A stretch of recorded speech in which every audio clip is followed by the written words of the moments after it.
Good evening, ladies and gentlemen. Apologize for the abrupt start there.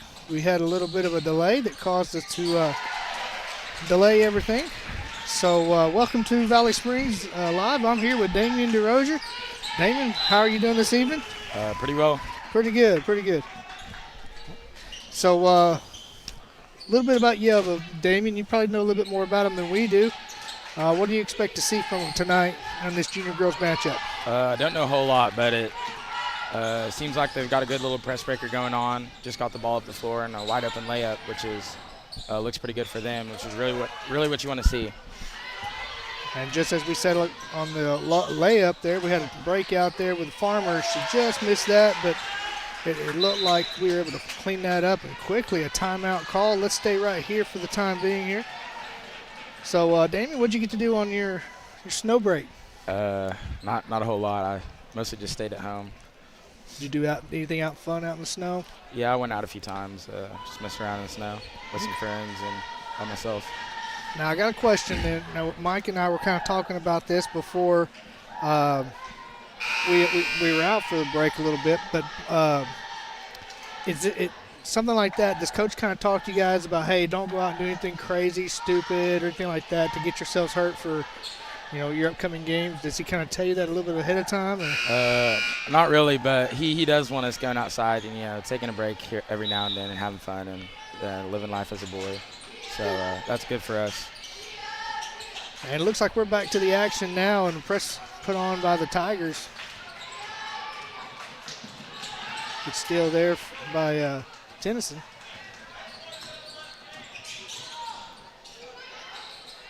Open look three and puts it down. By number 11, Abby Braswell.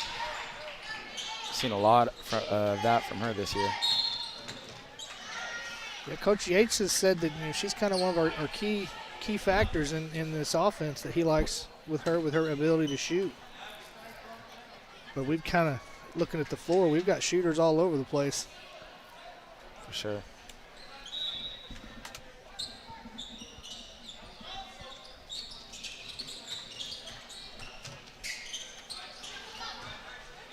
Now, folks, we do not have a roster for the Yellville Lady Panthers, Yellville Summit Lady Panthers, so please, we'll call out numbers as we see them. Bear in mind we don't have those roster names, and I'll do my best to make sure I get the names right for our girls. That's why Damien's going to help me out on those.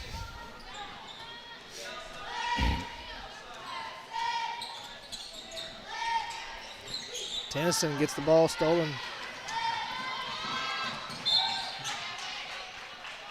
Braswell snuck in there and got that loose.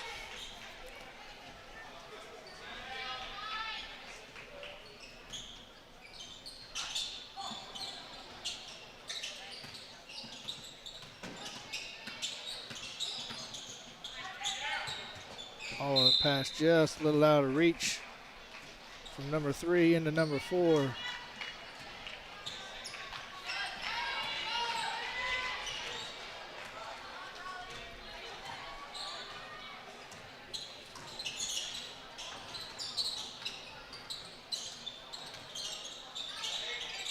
Braswell looking for someone, finally gets a little bit of help.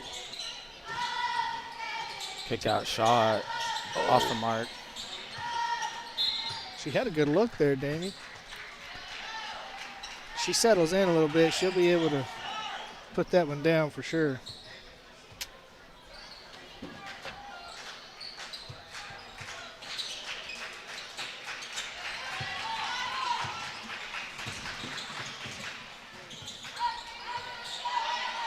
Martin pulls that one down, finds Farmer on the peel out, but contact made between Farmer and number 1.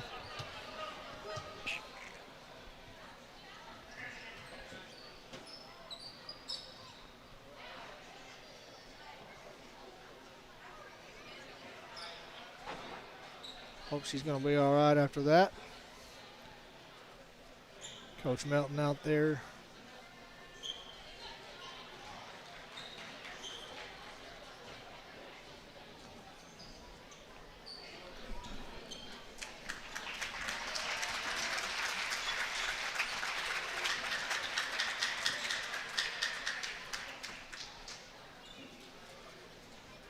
anytime you have a collision, that's not fun. But Farmer's not someone you really want to run into either. She's got some size on her and she's stout. That makes people pay if you're going to run into her.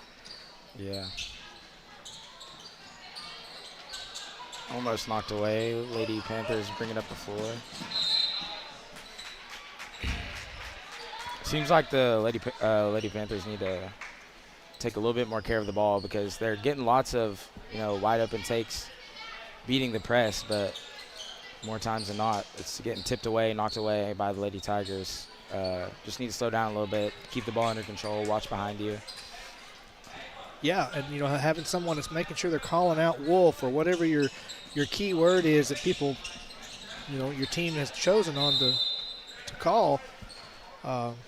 Because you're right. I mean, they come down the floor and they got three of our Tigers just right behind them, just knocking it loose and kind of disrupting their flow.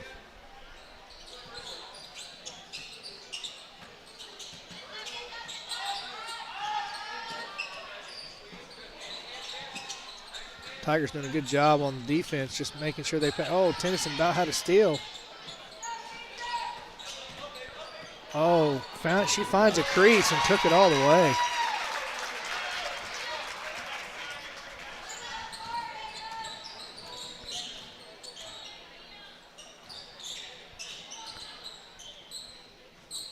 Deep three. Ooh.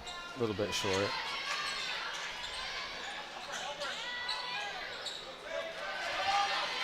Lady Panthers pushing it up the floor.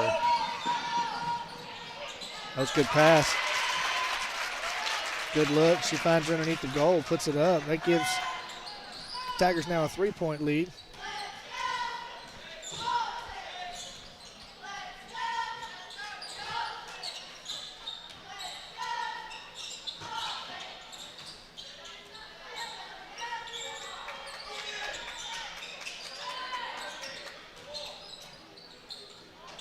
Oh, good job by Brighton to just corral that and not lose control. Looked like something you would do, didn't you?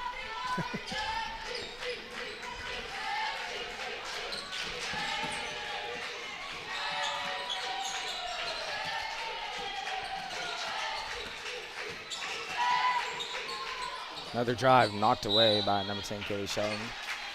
It's going to be Lady Tigers ball.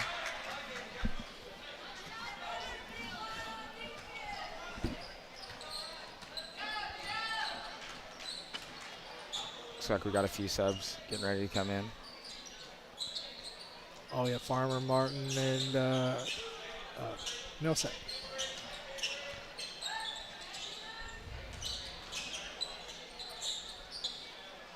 Oh.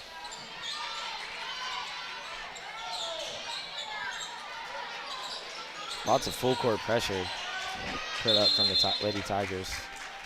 Jump ball, still going the Panthers' way.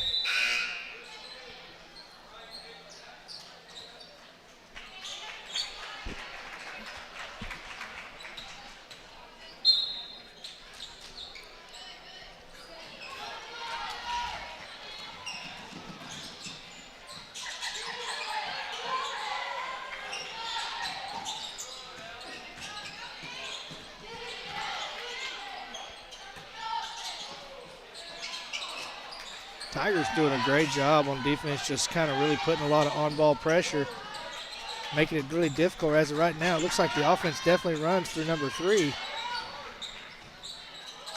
Oh, Millsap looking for a little cutter pass, but just didn't get enough on it. Looks like it was knocked out of bounds.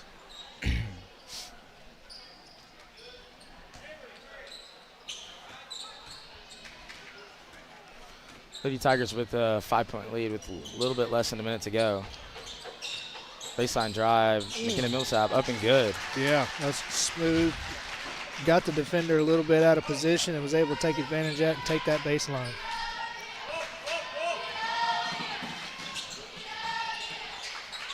I think I heard one of the fans calling Wolf there. I think the fans were, yeah. Oh, that was a good pass. She was out of bounds.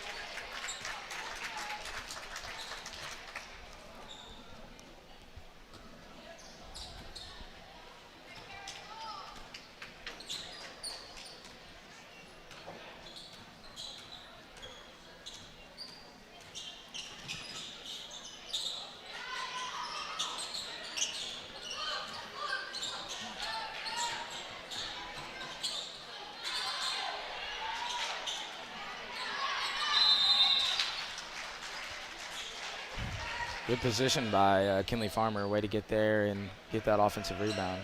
Second chance opportunity. On the floor. She's not going to be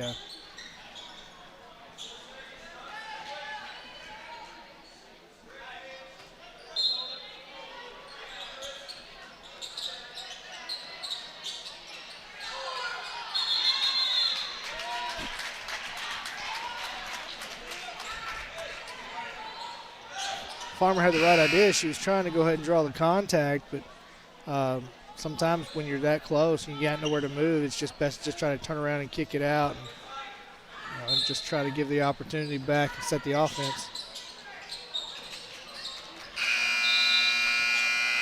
And that's the end of the first quarter. Tigers lead over the Lady Panthers 11-4. We're going to take a short break and be back in just a moment. You're watching VSL.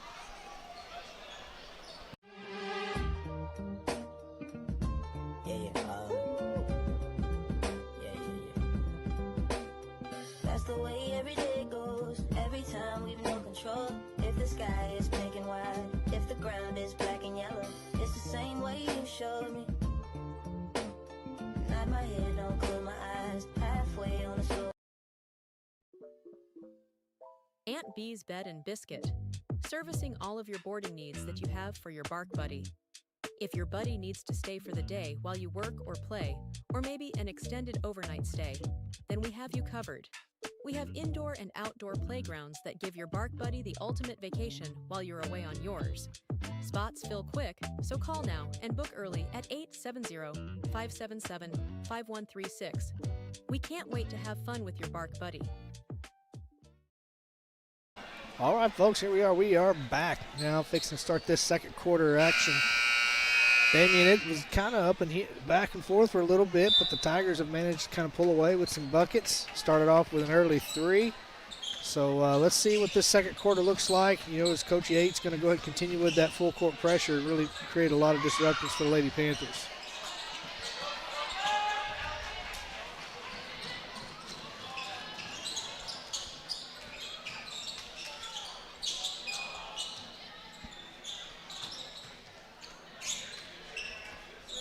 Not seeing a lot of drives by the Lady Tigers. More just passing around and looking for the open shot.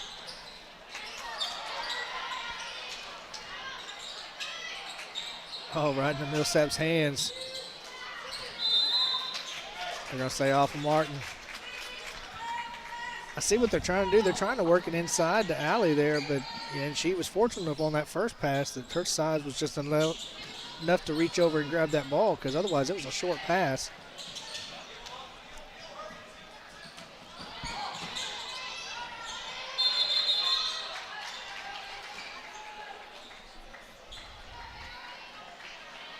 Jump ball going the Lady Tigers' way.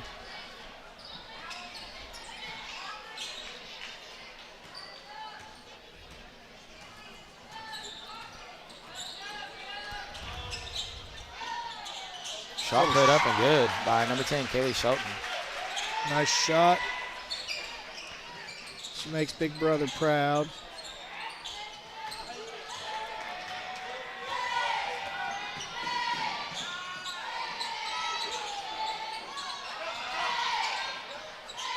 Oh, wow. I thought she kind of rushed that, turning around, just throwing it up, but it worked out in her favor coming off the glass. Maybe she thought Allie's right behind her. She probably did.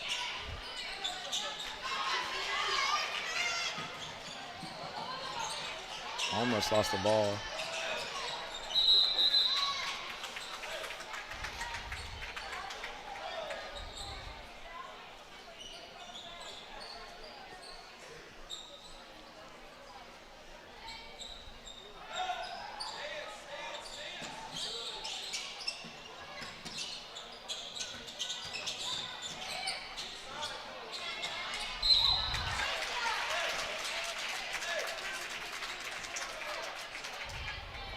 Foul's going to send number 23 to the line to shoot a couple.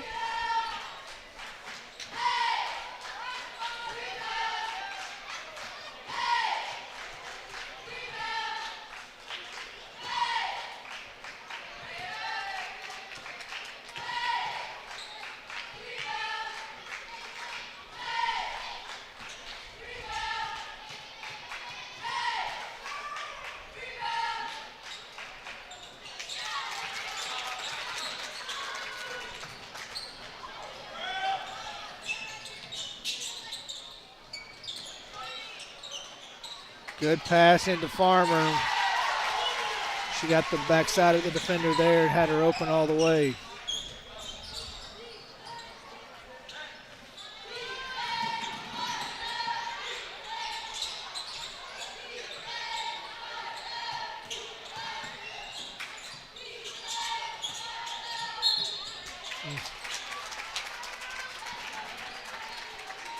Got a set of 5 fixing to come in.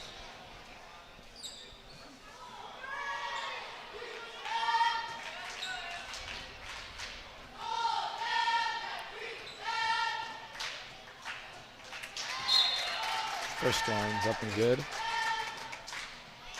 All 5 ladies coming off.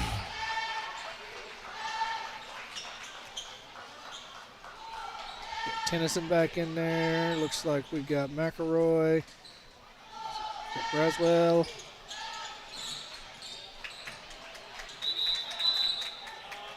Williams, and who's 0, Damien? It's Colin Carter. Oh, Carter, yes.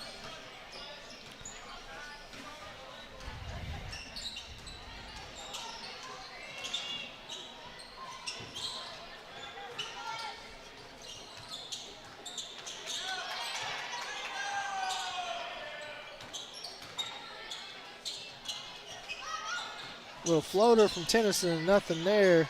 Carter in there fighting for the rebound.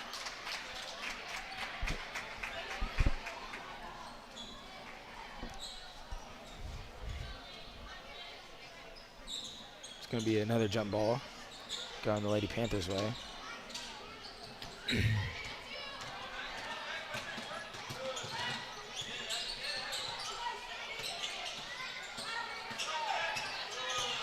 The Lady Panthers are doing a really good job of getting the ball up the floor, but not using that momentum that they've gained to get a quick shot off or maybe a wide open look under the rim. It's something you don't see often. Right.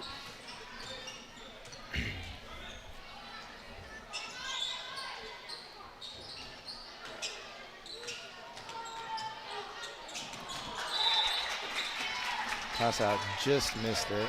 Looks like that's something that Coach Dawson's been working on with him in practice, you know, with a lot of that ball movement that he's got with the different groups and kind of finding his sets. Full timeout called. We're going to take a short one ourselves. We'll be back in just a moment. You're watching VSL.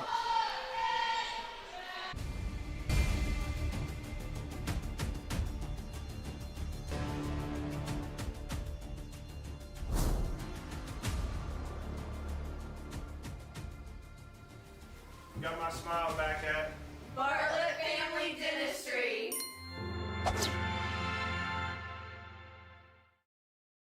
It is never too early, nor is it too late to start planning for your future. At North Arkansas College, we offer concurrent college classes for high school students that allow them to earn dual credit while working toward both a high school diploma and a college degree. We also offer programs such as Career Pathways, which is committed to helping parents return to school by paying expenses such as fuel and childcare. To learn more about the opportunities available, visit northark.edu/welcome. At North Ark, we believe in you. We're back out of the timeout where the Tigers hold a 7-point lead over the Panthers. Started out as the Tiger lead and it's kind of held that way most of this entire game. And just under 3 minutes to go before halftime.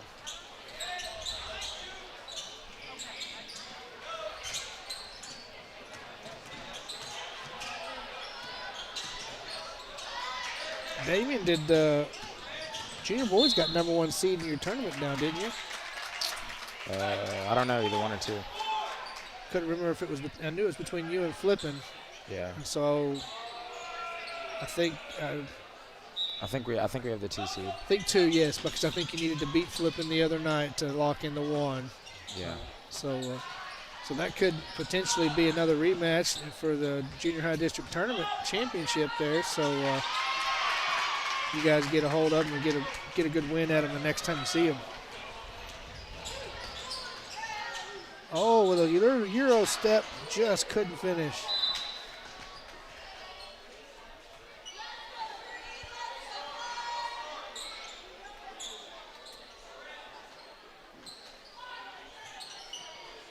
Just a little short with a shot from McElroy.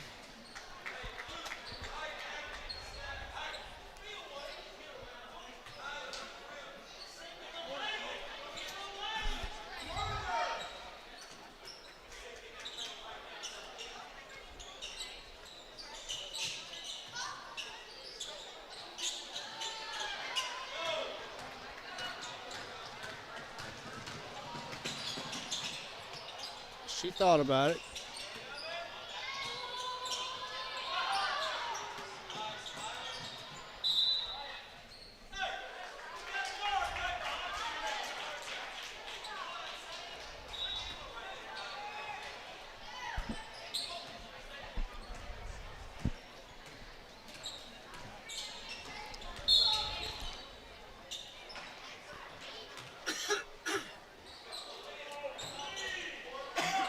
Got Carter with that moving screen.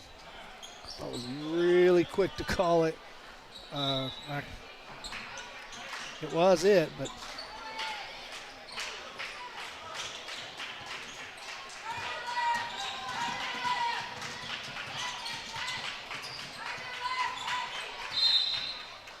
just off of basketball's hands.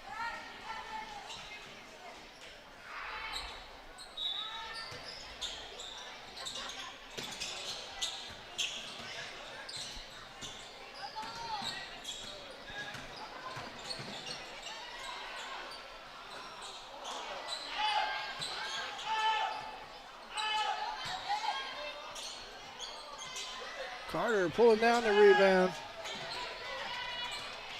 Finds Oakley over there.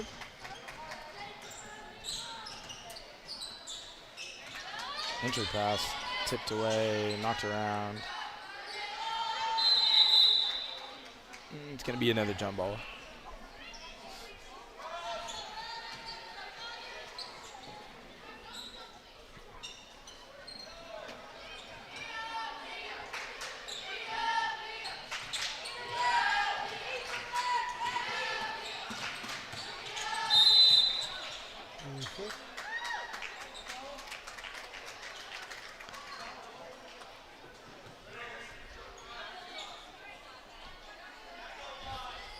Foul called on number 11, Abby Baswell. That's going to be her second.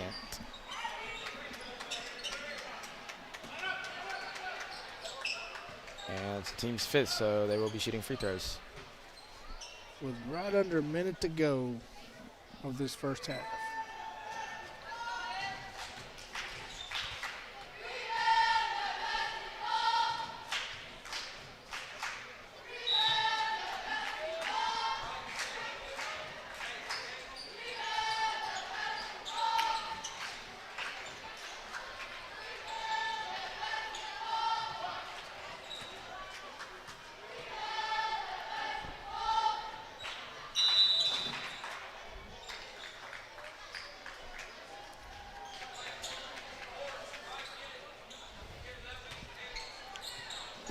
No shot, stepping over the line.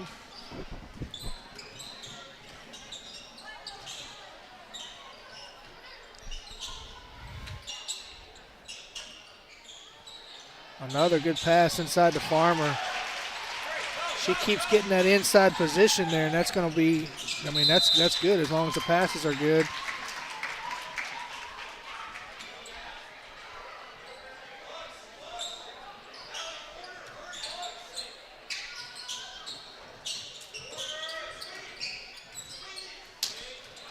Pass knocked away by Sure it number is. 3. She got her hands inside that. Just stepped out of bounds there. Another opportunity now for the Lady Tigers. 15 seconds left. Assuming they're trying to get the last shot off.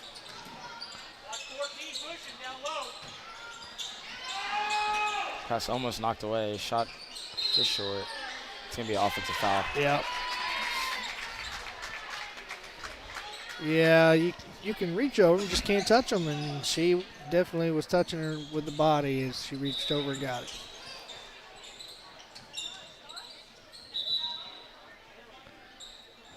It's not a turnover, except it's a two-shot foul.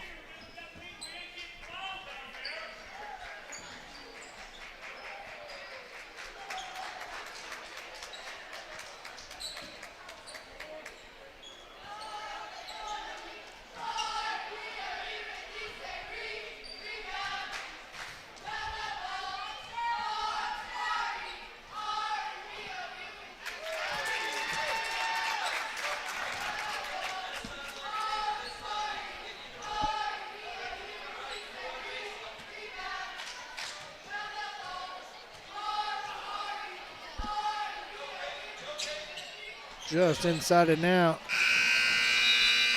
Farmer wasn't sure who she's passing it to, but that's all right. That's the end of the first half. The Tigers lead over the Lady Panthers 17-9. We'll take a break, come back for the start of the third quarter. You're watching Tiger basketball on VSL.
All right, folks, here we are. We are now back after the halftime break.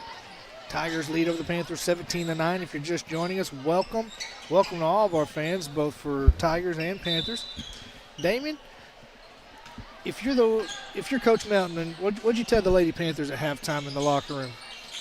I'd say keep up the good work on the drives and kickouts and open shots we've been getting. Keep up pushing up the floor, breaking the press. They seem to work on finishing under the rim and blocking out and getting rebounds. I know it's hard to get rebounds against Allie and Finley and people like that, but you still gotta box out, get the good position, and like we see down here already, it's going to be an offensive foul if she's going over your back.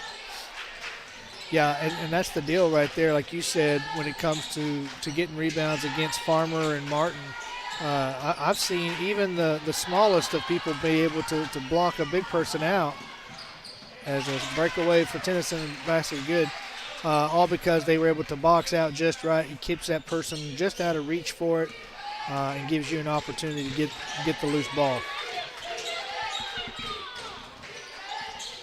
Tennyson, seeing that pass, was able to knock it away.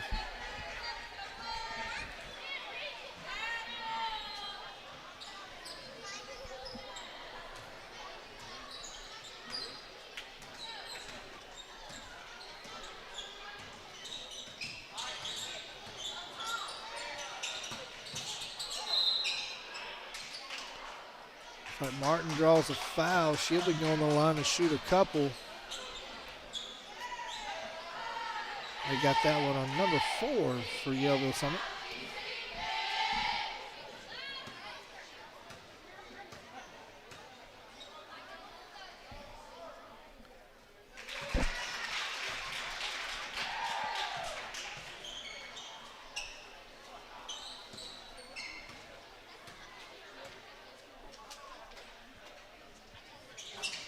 Short just off the front of the iron.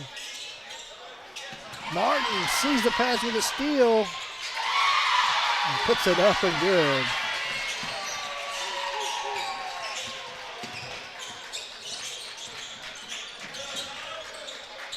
Lady Tigers doing a really good job right now of reading the passes and meeting the cutters to just put a hand on the ball or steal the pass just like that.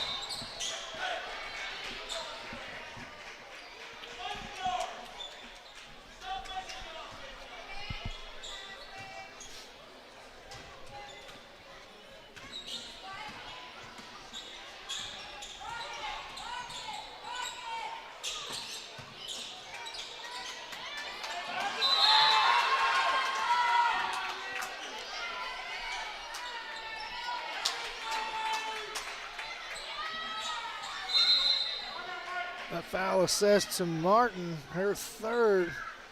And Coach Yates is going to take a timeout. I think we're going to take a quick one ourselves. We'll be back.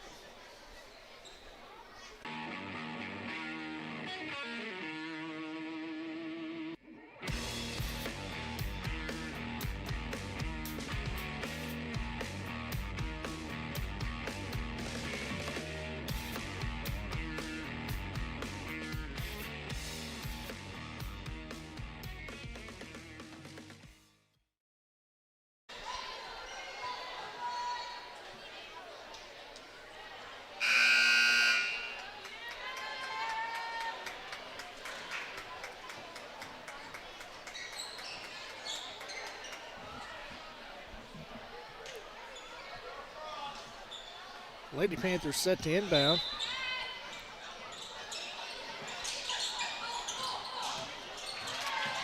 Pass looks like it got tipped away by Allie Martin. Yeah, I don't think she was expecting to turn around and Allie be right there in her face. And I thought that was in.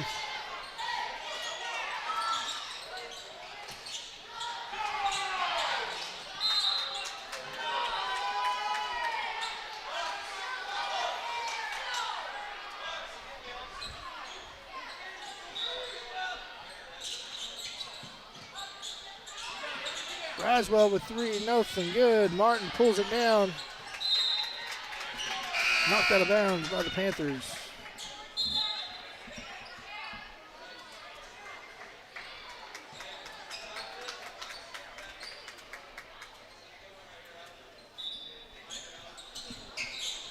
like we're going to run the same play again.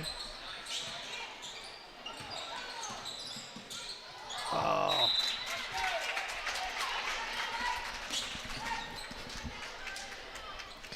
Folks at home, I don't know that you couldn't see it, but Tennyson getting coached from the stands. I just found it quite humorous. Mom pointing out and telling her where the open person was.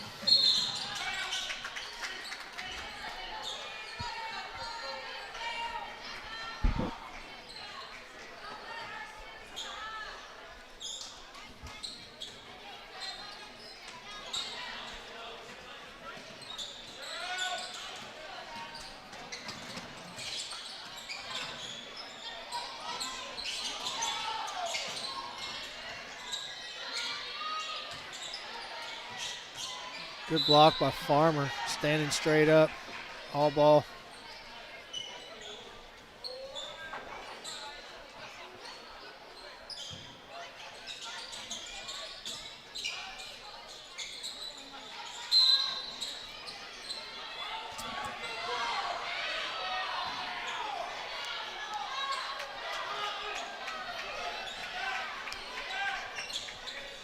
Looks like that's foul going to be on Kinley Farmer. That's going to be her second. Uh-huh.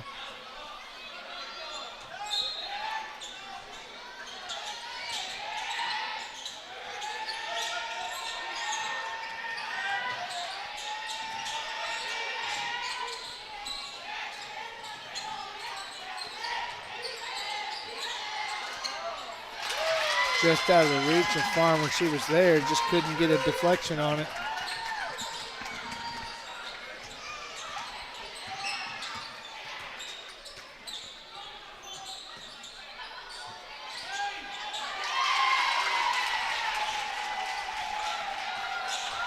Nice inside pass there from Tennyson. Just the right height for Farmer to be able to get a hold of it and turn around and put the shot.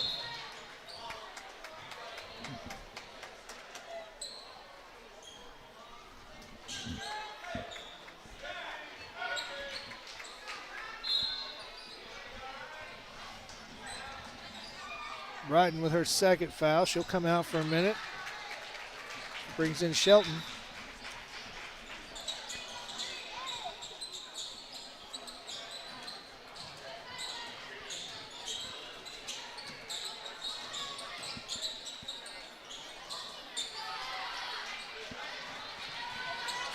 Rebound to the Tigers.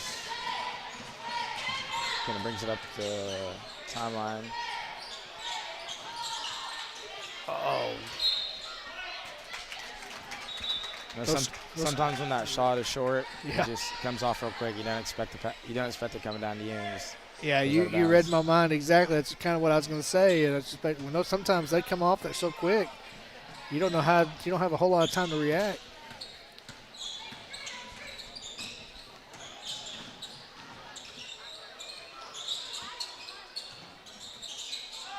Yeah.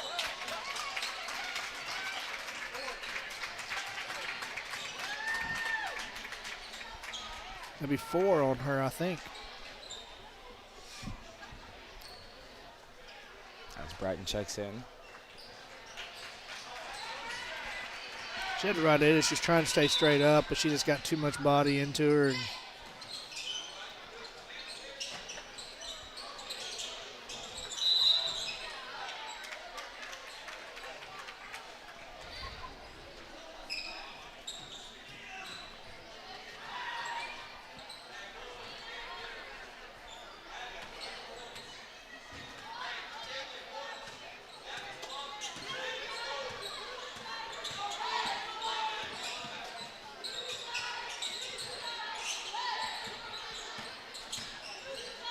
open look for Tennyson. Puts it down.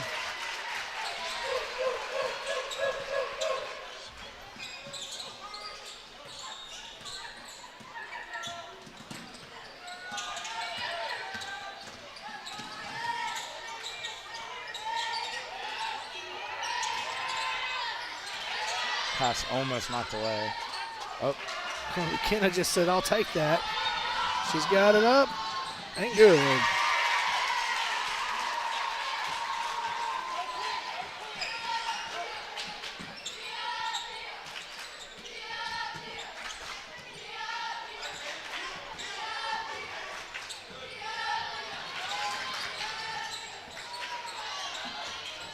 Farmer did a great job. She stayed straight up there, forcing that pass.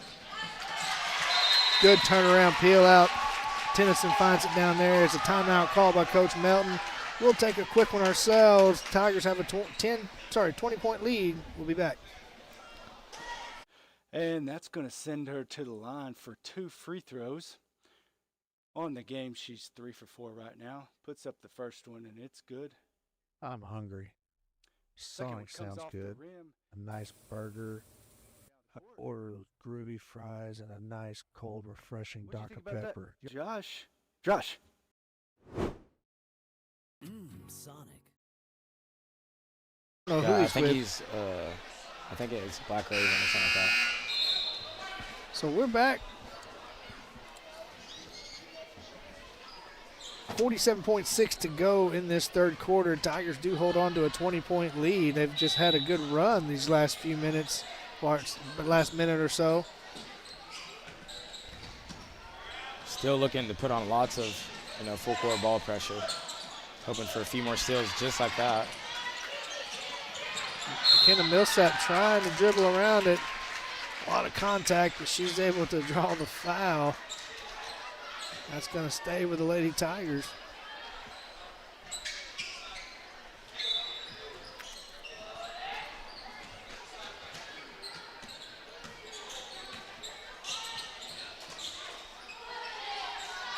Wide open 3. And, I was fixing to call it good. That time I can. It was put down by Tennyson.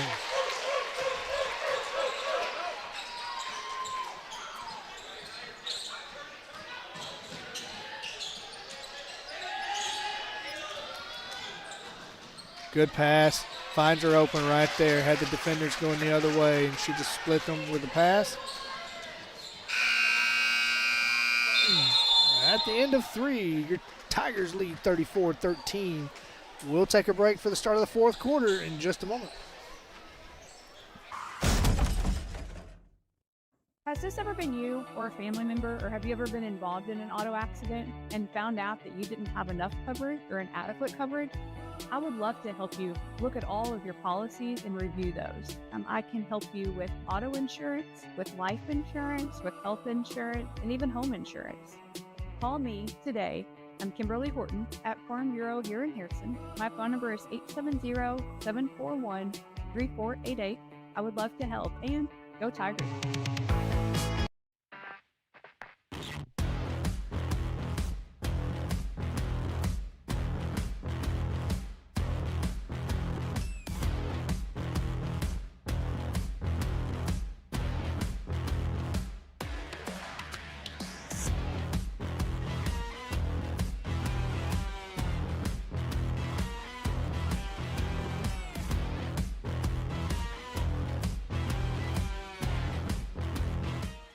Fall is in full bloom at Plants Etc., Carnahan Farms and Land Management.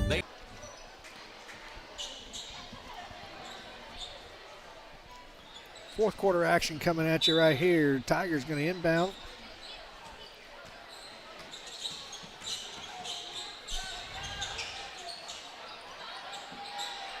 Good idea. Entry pass, but the defender right in the way. You got to do more of a lob pass for her.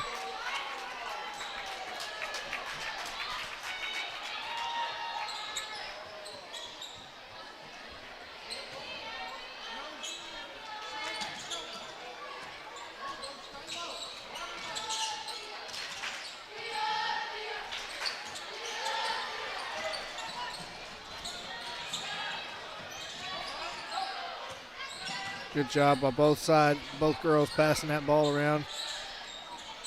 Oh, she's off the mark there.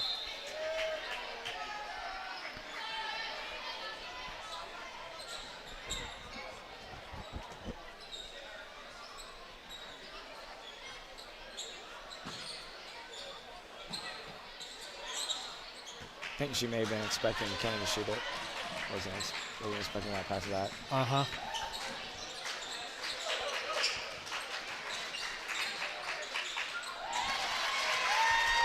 Good job by number 4 there. She just didn't force anything. She let the defender give the cushion that she wanted and put it nice and soft up there off the glass and made it good.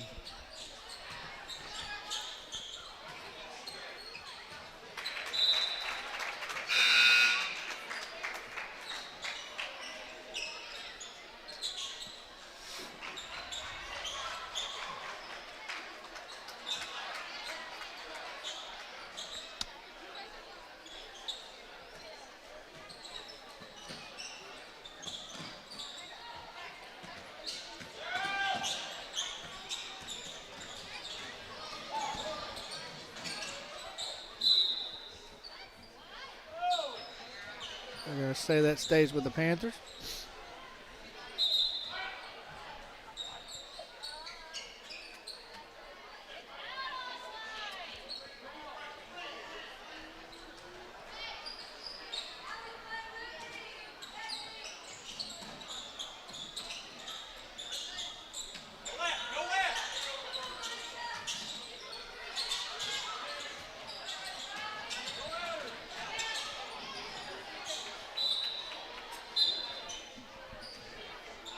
Off the foot of one of those Lady Tigers down there.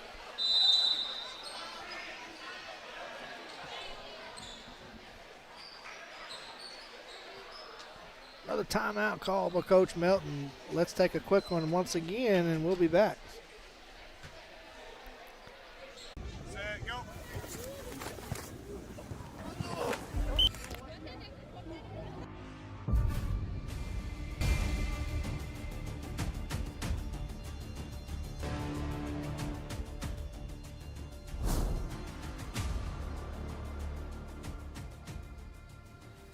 Got my smile back at. Bartlett Family Dentistry.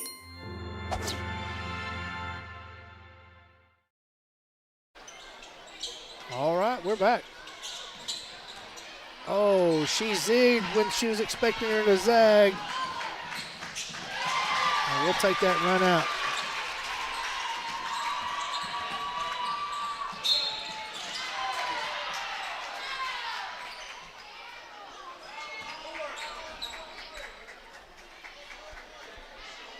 It's going to be 4 on Braswell.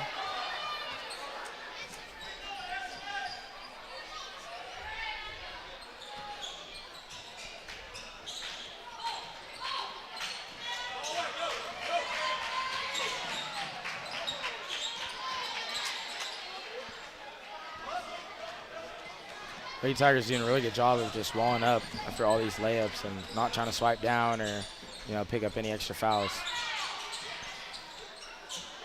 Yeah, that's a good point, Damien. I mean, it's very easy to get down there and in a hurry, you get beat or something and swipe.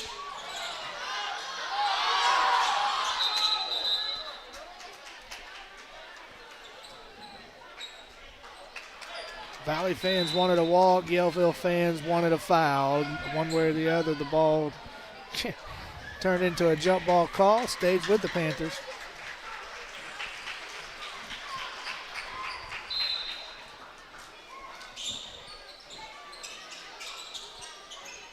Two new subs come in, number 12, Audrey Lynn and Gressie Horton.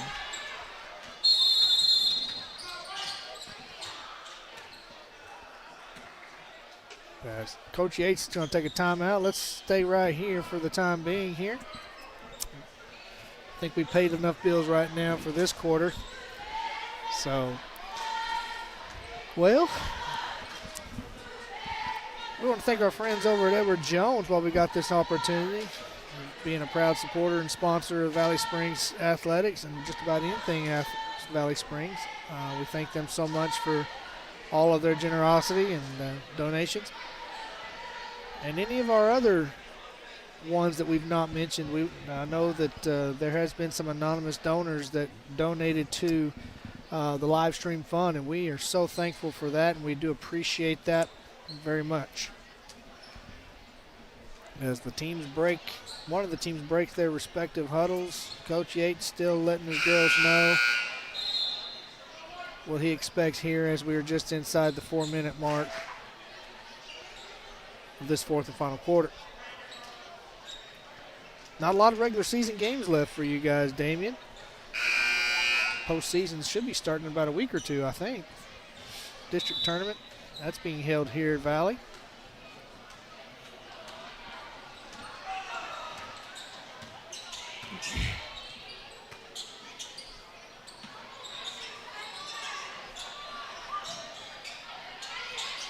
Shot just short.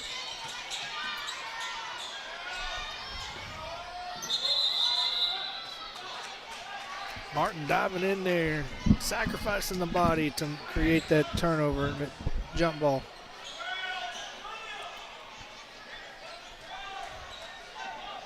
Folks, stay tuned. Senior girls action up next.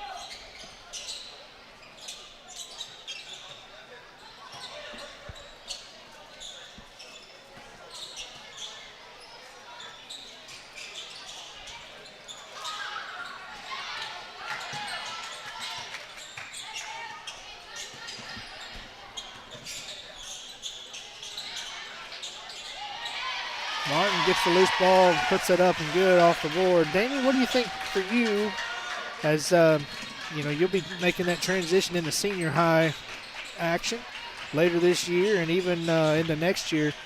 What do you think for you and some of your teammates that's going to be making that transition? How are you going to adjust to not having a shot clock to having a shot clock?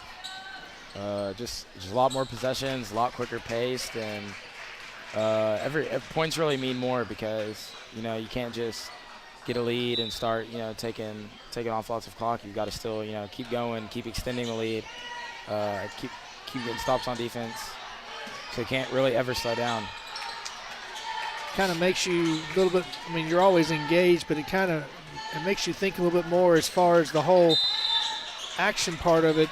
Staying involved, making sure you're mindful of what's going on, watching that clock as it comes up. When you've got the ball, shooting when you need to, and that's going to be, I think, if that's on Martin, that's her 5th.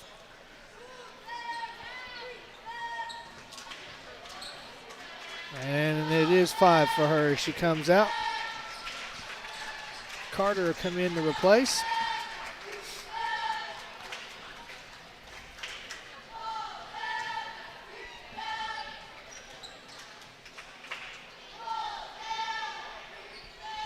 First shot up and good for number 4.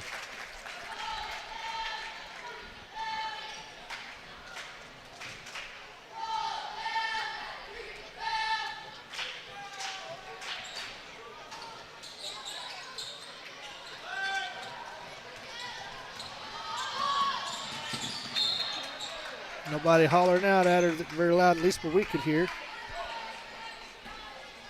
Well, Damien, we talked about something adjustment that you'll be looking at with senior high with shot clock.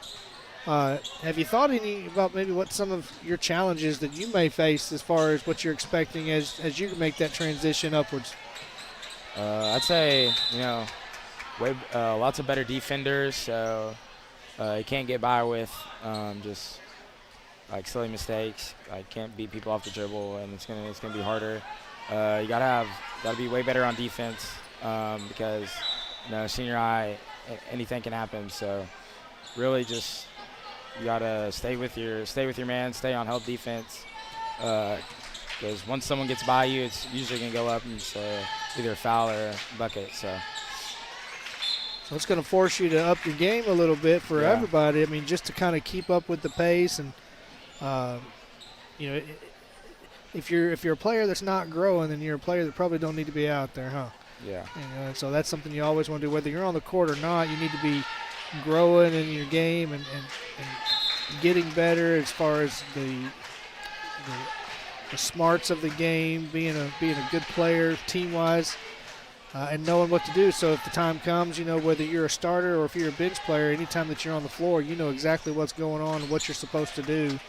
And that was something I noticed today during one of y'all's practices that when you guys were running some drills there, that even you guys on the sidelines was helping coach the other players of letting them know where they needed to be during that drill for that offense. And so that's good because that way you guys know what you're supposed to be doing when you're supposed to be doing it. Yeah. Oh, just out of the reach of Carter as we are now just under 1:42 to go.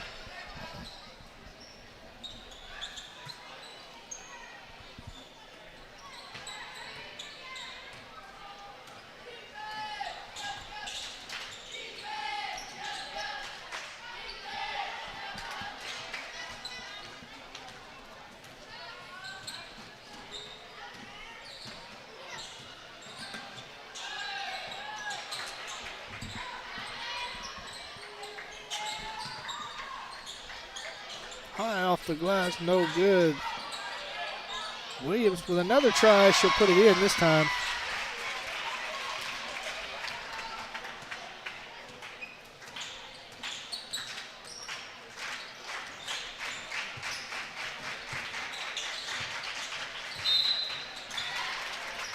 Lady Panthers will respond.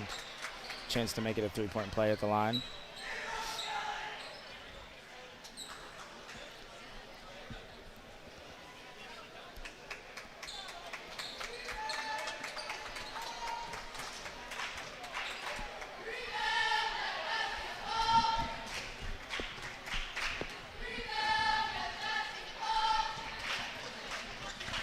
And she does. She makes it the traditional way.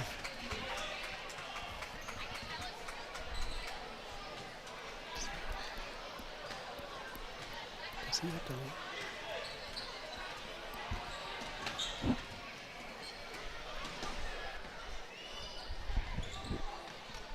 Do you have to leave at 6?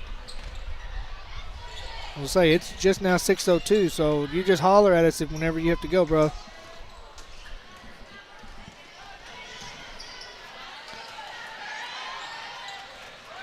Just under 30. Horton loses the control of the ball, frustrated. And Williams is going to get caught. Yeah, she's going to be charged with that foul.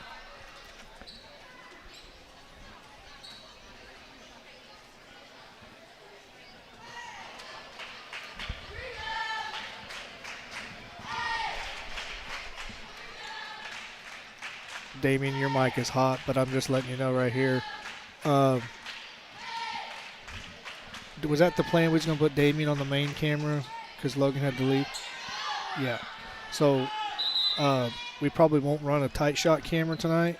Logan actually has to leave before these senior high games, and so we will have you probably just run that wide camera if you're cool with it over there.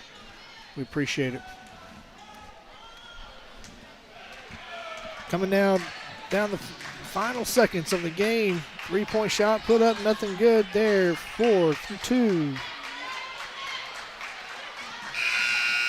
And at the end of the buzzer, 4 quarters, your final score is 40-21. The Lady Tigers get the victory over the Junior Lady Panthers. Folks, stick around. Here in just a few minutes, we're going to start with some senior high action. This is going to be the Senior High Lady Tigers taking on the Senior High Lady Panthers. We'll be back for some more action. You're watching Tiger Basketball on VSL.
And we want to welcome you back.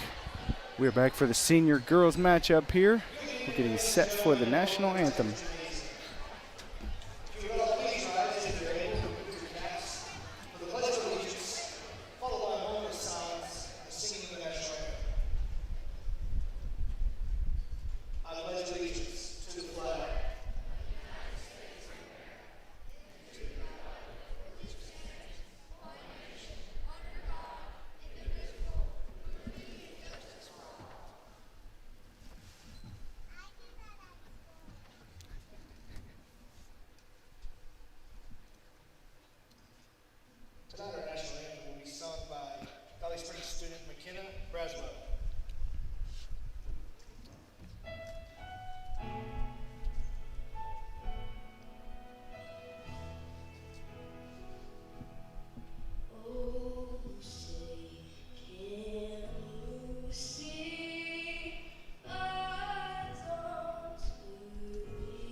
Featuring the Lady Panthers from Yellville Summit and your Valley Springs Lady Tigers. It's time now for the starting lineup for the Lady Panthers. Number 0, Brooke Ott. Number 2, Chloe Gates. Number 3, Riley Spence. Number 12, Grayson Gilroy. And number 13, Drew Lake. The Lady Panthers are coached by Charlie Miller. Now the Springs fans, get on your feet. It's time now for your starting lineup. Number 0, Sheila Ray. Number 2, Brady Rockland. Number 4, Blair Kendall. Number 20, Olivia Keeter. And number 32, Larry Watkins. The Lady Tigers are coached by Dawson Yates.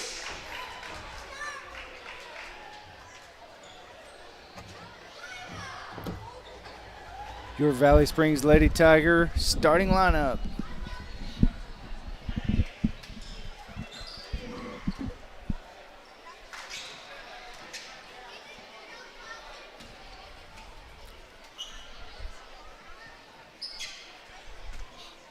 I want to say thank you a while ago to Logan Fredlin, who was on the camera a little bit earlier. He had to leave, as many of you guys probably heard me talking to him about that. He had to leave early for tonight, but thanks for running the camera. But on the main camera tonight is our very own Damian DeRozier. He's pulled double duty tonight. Appreciate you, Damian, for doing such a great job. Opening tip's going to go to the Lady Panthers, and we're going to set to start off here. Is number 12, Grayson Dearmore's going to have it and drive the basket to the bucket. No good. Good recovery there by Watkins. Yeah, she was kind of out of her mark.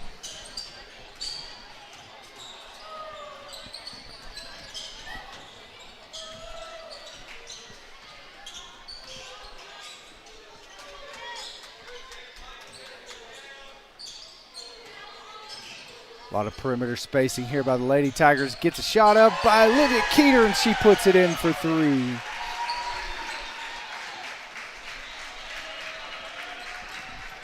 Good way to start this game.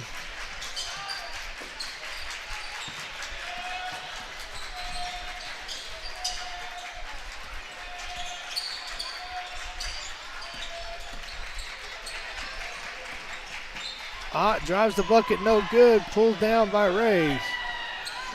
Finds Keeter open in the corner again. She thought about shooting. Oh. Kendall just half a step out of the way, out of the zone and reach for that one. Good early ball movement by the Lady Tigers, though.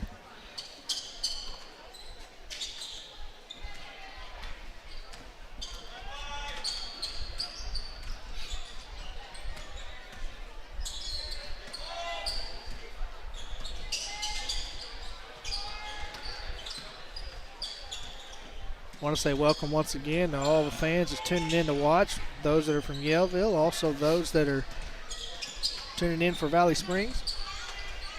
We've probably got a few fans tuning in that might normally be here as the weather's probably kept some still from coming to the game.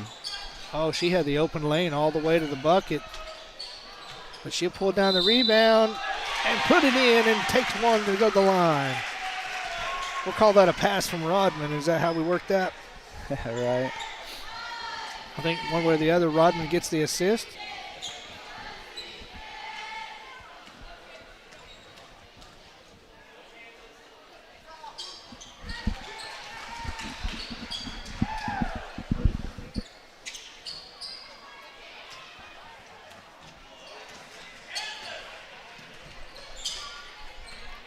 Dearmore brings it down, sets across the timeline. She's going to set up the offense.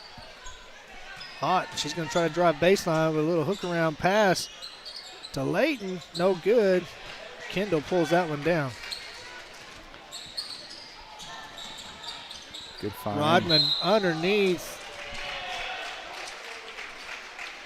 Yeah, that was a good find there to be able to just pass that in there. Rodman wisely took it up, draws the foul.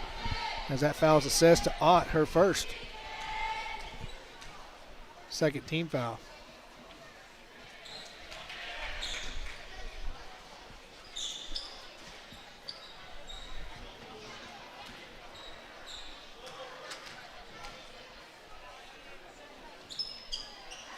Second one up and good.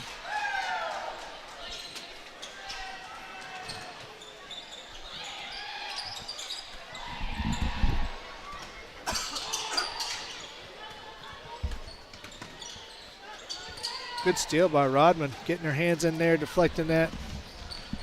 Oh. Girls couldn't find it. I don't know.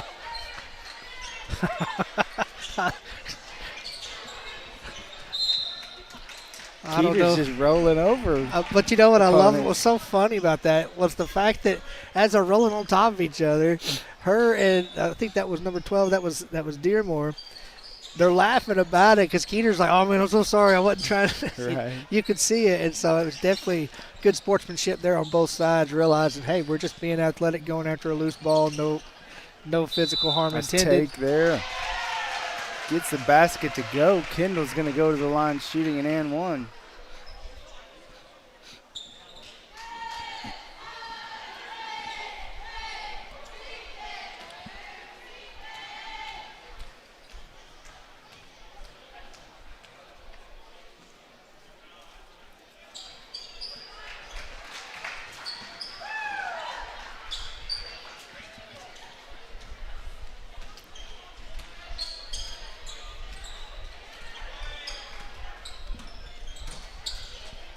Dearmore off the glass, nothing.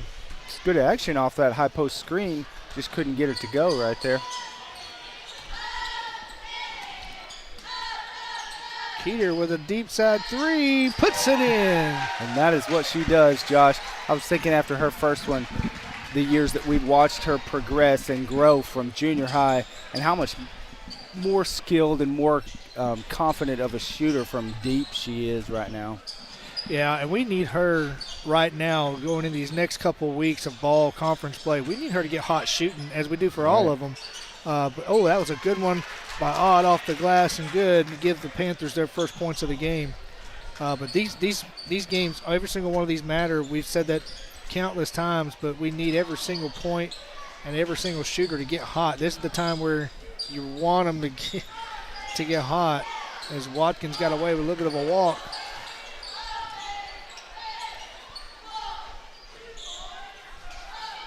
Another one by Keeter. She's shooting confidently, didn't she? That's 9 quick points for her. I started to motion. She should have swung it one more time, but you know, when you're feeling it, let it loose, and she's feeling it. Oh, she's feeling it really good because she gets a steal and a breakout. Going to Spaulding off the glass. Good.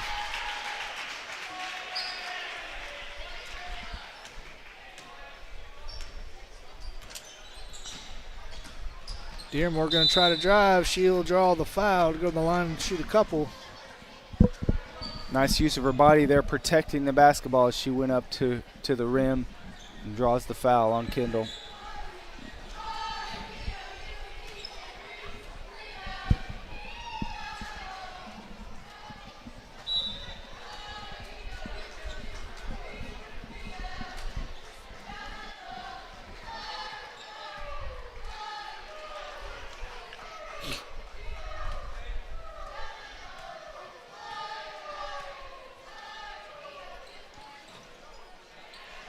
Just off the mark with that second one. Away come the Tigers with the rebound. Watkins across the timeline. Still up at the top of the key. She's going to dribble, drive, and shoots a floater up and in for 2. Tigers off to a good early start here, 20-4, just at the 3-minute mark.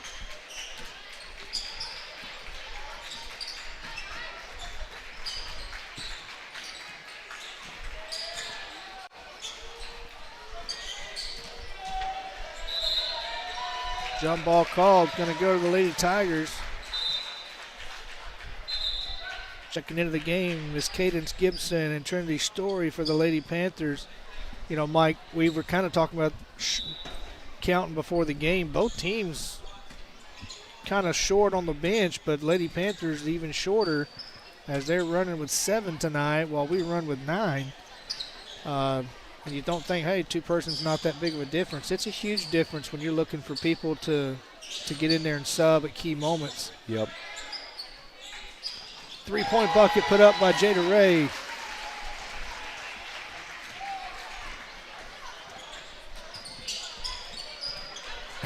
Violet says, not here.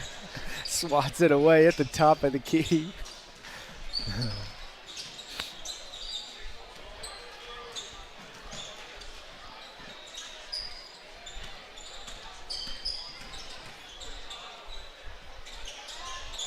Spin move, but she spun into the defender. Really had nowhere to go there. Watkins off the back iron. Gets her own rebound. Is going to reset it here. Pass it off of Violet. That was 2 passes there that should not have been. You got to take care of better care of the ball there if you want to. Yeah, speaking of taking care of the ball right there, good strong move to the basket. She had the ball swiped at, but she held it strong and got all the way to the rim for 2. Skip pass back over to Watkins. Keeter thought about taking another one. Finds Watkins in the corner off the baseline pass. Tigers move the ball around with 10 on the shot.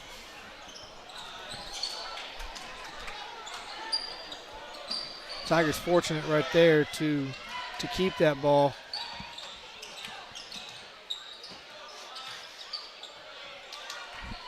Couple opportunities there missed. Keeter with that missed shot. Under a minute to play of this first quarter.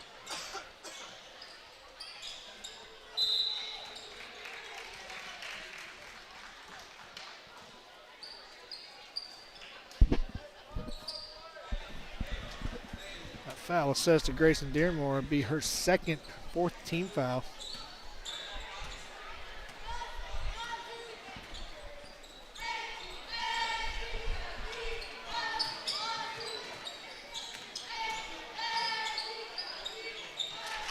Nice little take by Watkins. Yeah, that's too easy. Yellville's got to come up and stop her dribble as she just kind of floated into the middle of the lane and put it up really easy.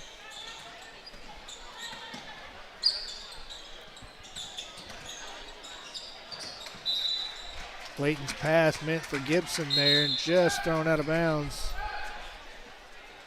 Back into the game, Chloe Gates comes in as Dearmore checks out.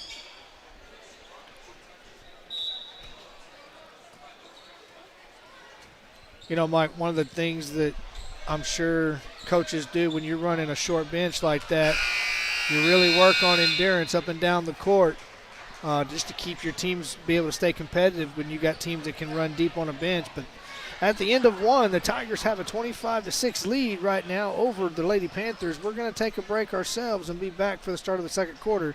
You're watching Tiger Basketball on VSL. Are your full-service nursery and garden store, now bigger and better than ever, offering full-service landscaping and lawn care. Get your fall decor, mums and pumpkins, and get this, you could roll out in a 2025 Yamaha Viking Ranch Edition side-by-side. Just grab a t-shirt for $30, score 30 entries, or go big with a sweatshirt for $60 and get 60 entries. Highway 7 South in Harrison, call 870-577-2079. Grow it, build it, live it, buy local at Plants Etc.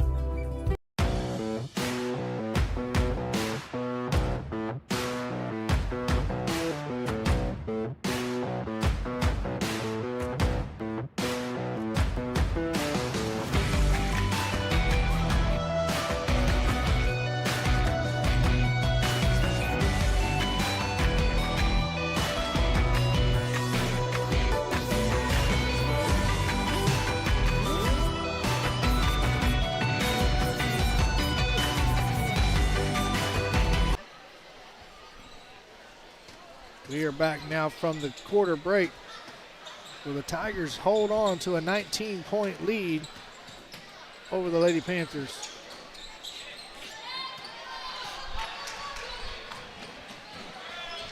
Good ball handled by Johnson. Finds Violet at the top. She'll get it to fall.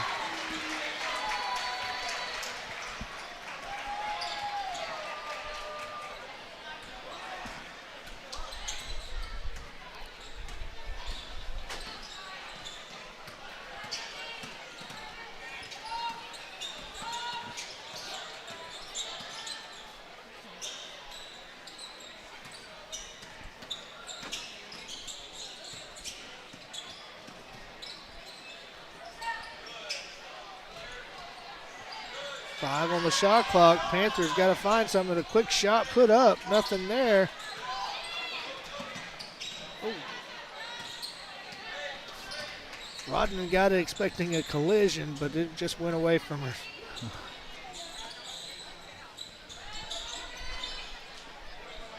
Kendall got a hold of it, fights off the defender and is able to pull it down.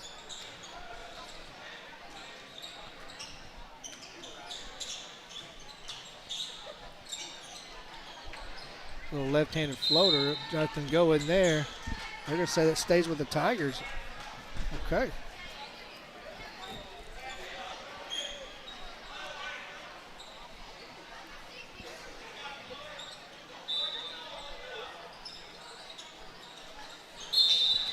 Oh, couldn't get it a little strong enough to go off the glass, but Rodman will go in the line to shoot two.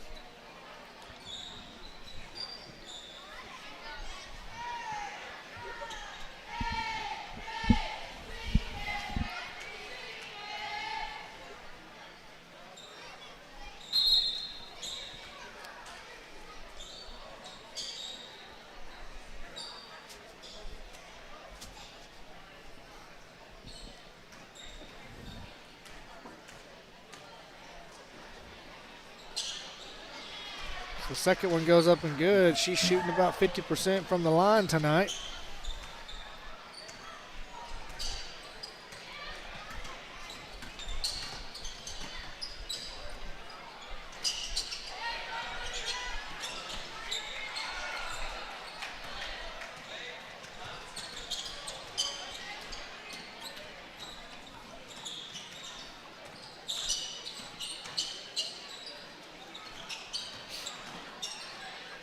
Kendall just a little short. And they'll tie it up with a jump ball. It's going to stay with the Tigers.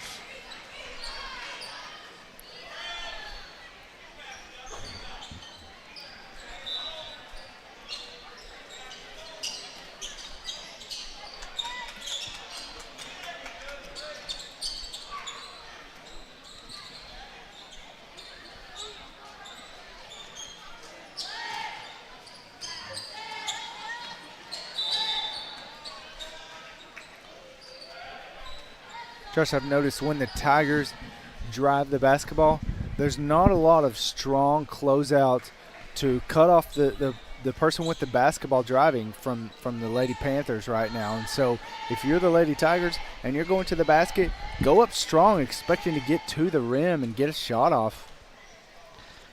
Yeah, and it's one of the things. It's kind of a step in, almost double team to just try and make you think I'm gonna defend you, but then step away. Yeah, to get, nothing else, to create the ball handler, maybe get them off their step a little bit, disrupt them just enough to where that bucket's not an easy bucket at all.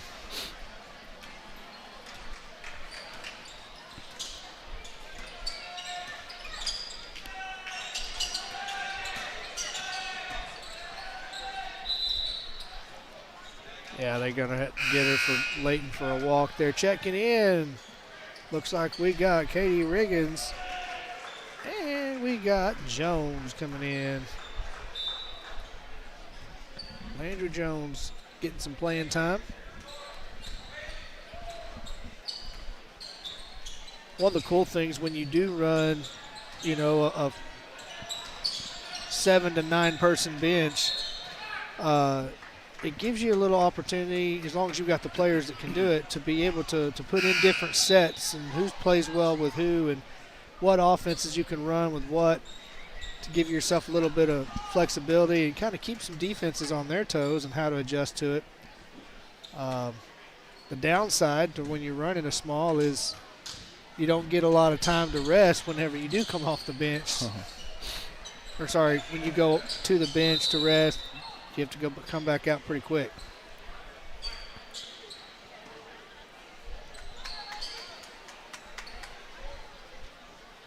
I have a feeling for these athletes of this age, rest isn't as vital as it would be for you and I coming off the court.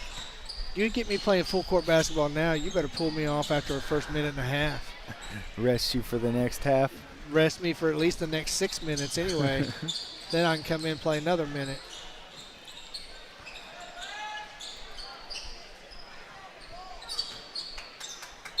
That's what.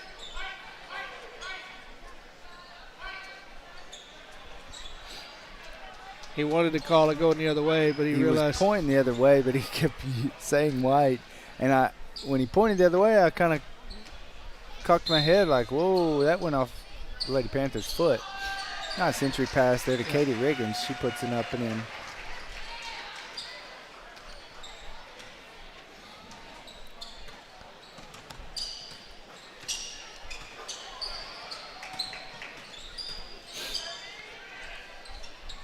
Nice step through. Cannot get it to go. But that was a good move. Yeah.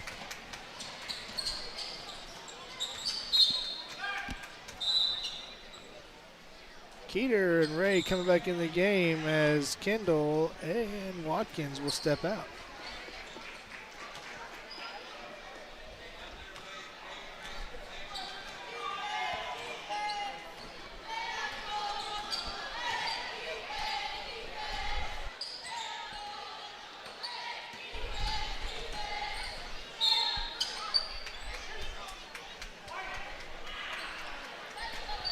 So that foul is going to be on Jada Ray. Be her first, also first team foul of the quarter.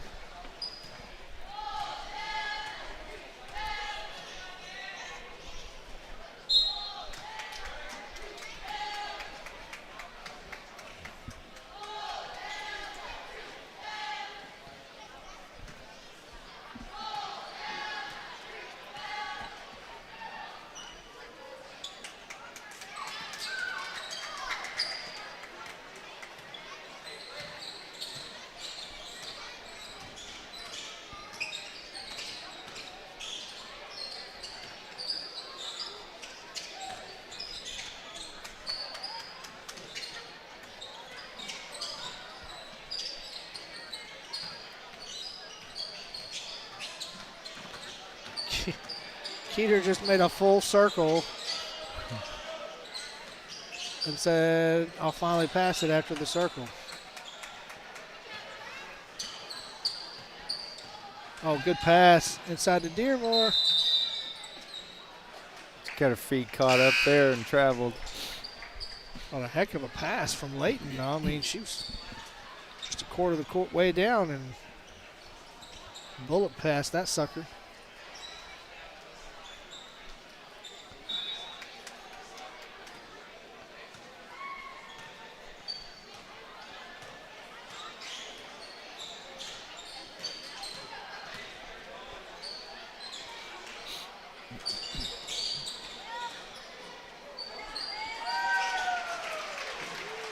Strong dribble drive into the middle of the lane. She puts it up off the back of the glass and up and in good for Keeter.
Johnson, she's going to have it coming down the court. Oh, good idea to Jones, but pass just a little high.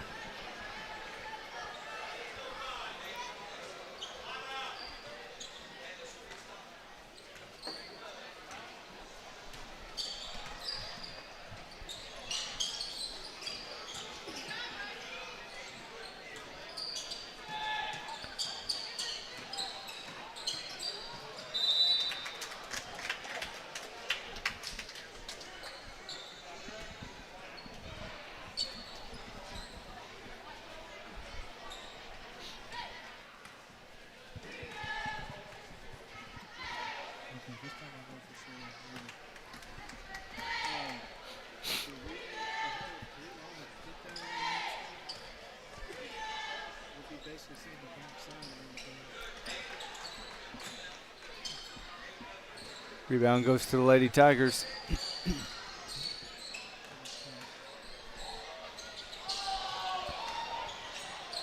Keeter fakes the shot, drives the lane, draws the foul. It's going to shoot 2 free throws.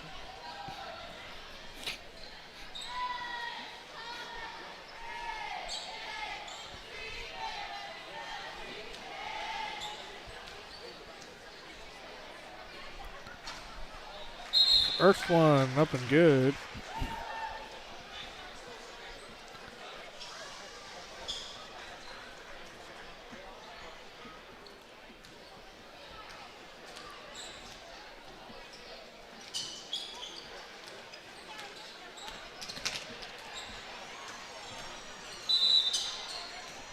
Keeter obsessed with that foul, just a little aggressive there. But I mean, that's kind of what she does when she's on the floor with her defense. I mean, it's definitely aggressive defense. Good shot, put up, and good. Had to fight through some defenders there to get that one up. That's about the third or fourth time I've seen Dearmore do that. As they find Gomez down low, wide open.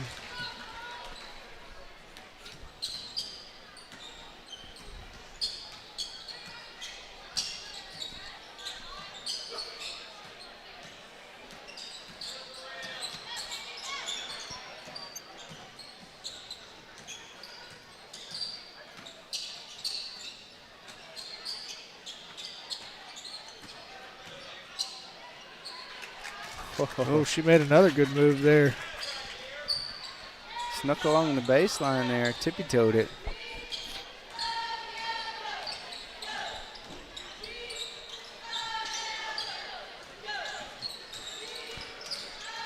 Johnson. Oh, just a little hard off the glass. Keeter there trying to track it down.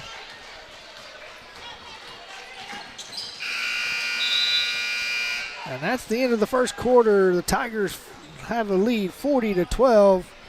We're going to take a break and come back for the start of the second half in just a little bit.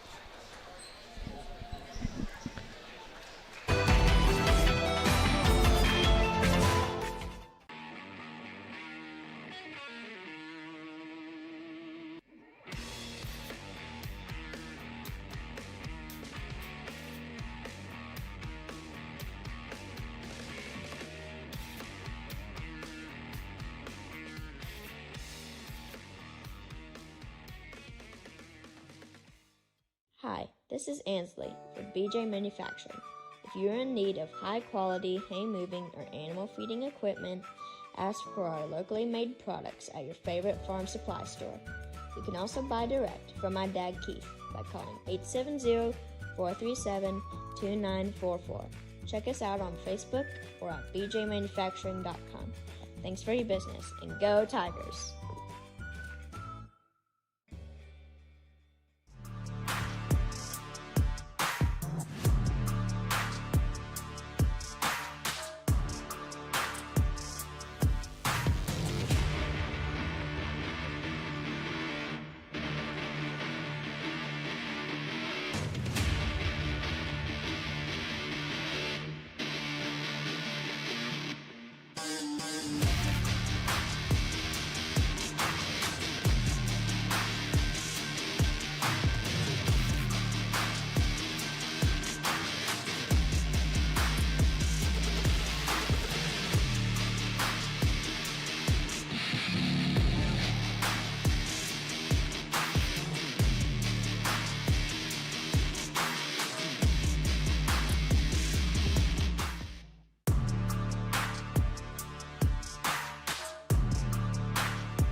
All right, folks.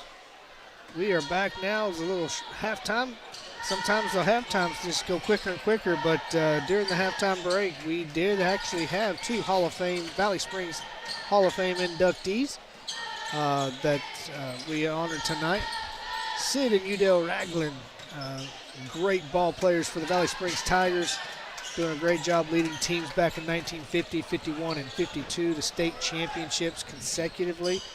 And then in 1953, one of them, Sid, I believe is what they said, led them to a runner-up second place finish in the state against Clinton in 1953. So almost 4 consecutive state championships. But we're back now with some live action with the Lady Tigers now holding on to a 28-point lead over the Lady Panthers, 27, as that first free throw up and good by Dearmore.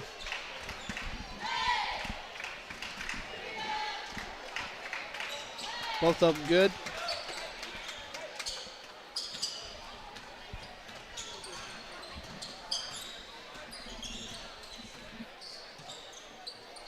Watkins hesitated on the three-point, said no, tried to drive it, gets it over to Ray, looking for someone now. Watkins will take it this time, and no good. Kendall tipping it. I'll say it's just off the fingertips of Keeter. Going to go to the Lady Panthers.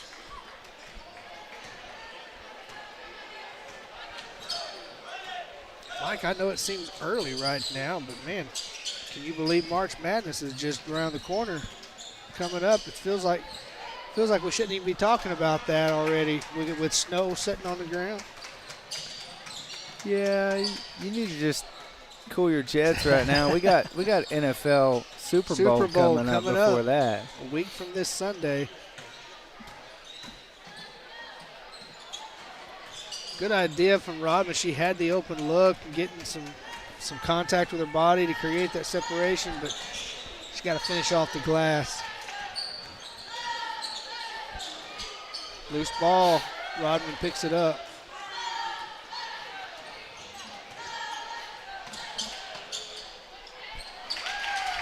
Pass from Kendall into Ray.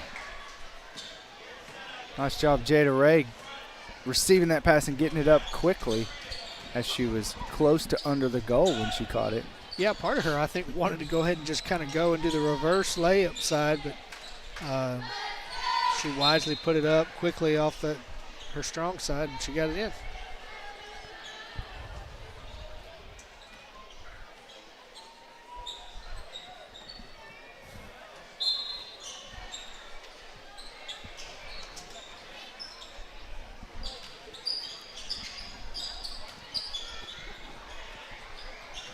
Ball tipped out of bounds, going to go to the Tigers.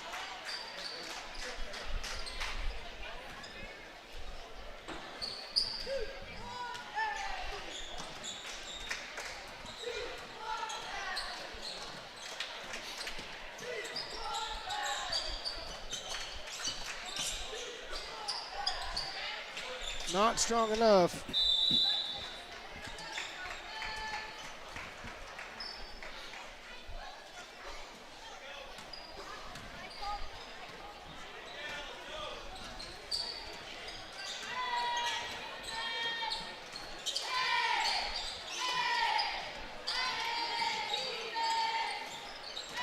Layton going to go ahead and drive it. Just couldn't get that to finish.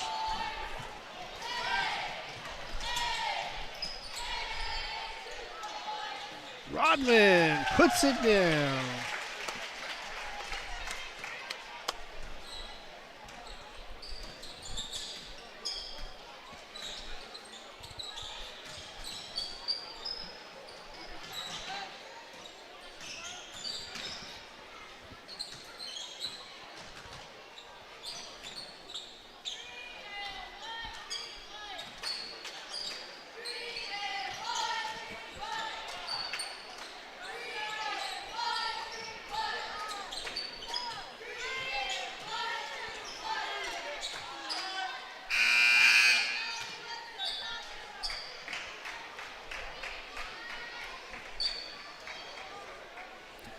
Just close to a shot clock violation right there. I believe it actually was, as that ball didn't hit the rim.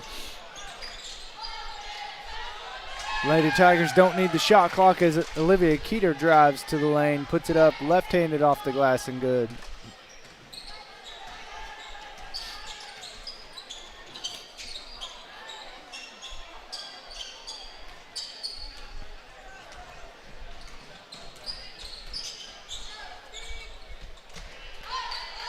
Watkins sizes up at 3 and puts it in.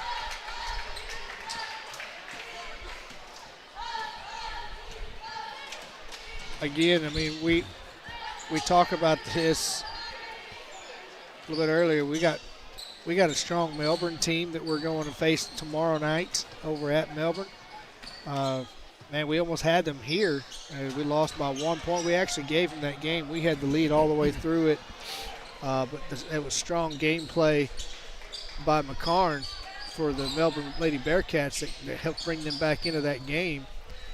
But we got another strong matchup against them tomorrow night, and you know every win matters for these Lady Tigers as they're looking to try to do better than the 5th seed that they hold to get ready for district tournament play in a couple of weeks.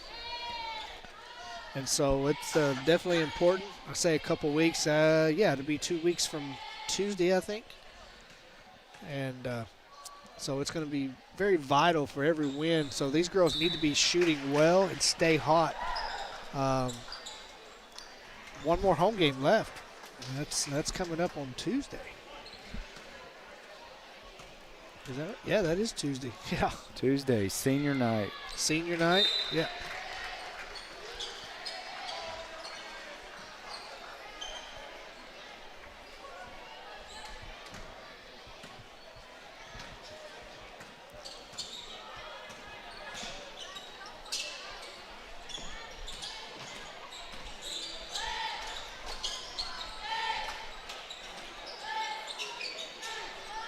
Senior night, as we talk about seniors for the Lady Tigers, all 3 of our seniors for the Lady Tigers are on the floor right now as Jada pops out, hits a 3-pointer again. Good night for Jada. That puts her up to 13 points, I believe, on the night. She's trying to catch up to Keeter at 16.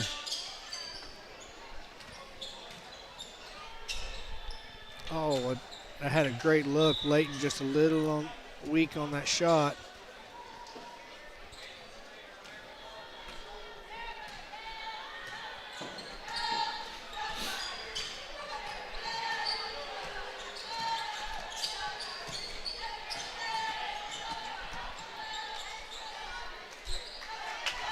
Thought that was going to try to bounce out.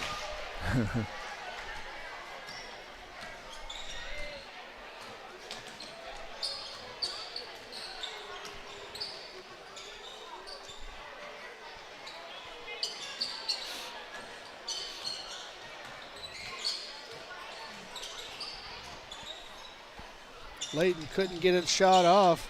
Now she can. And it goes in. And she was true on that putback. Pun intended? Yes.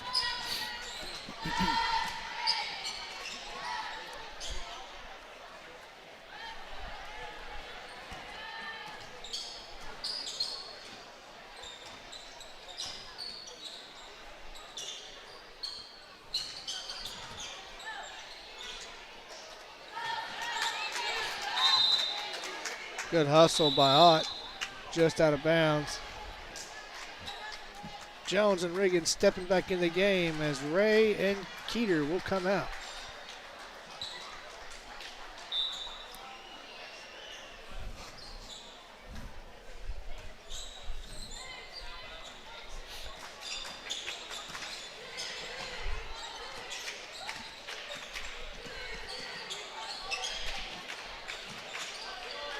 Johnson hustling, got that one loose. Watkins, no good there. Riggins with a strong rebound and draws a foul.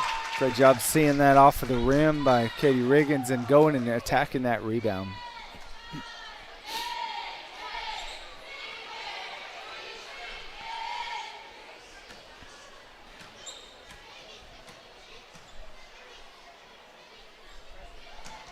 First one up and good.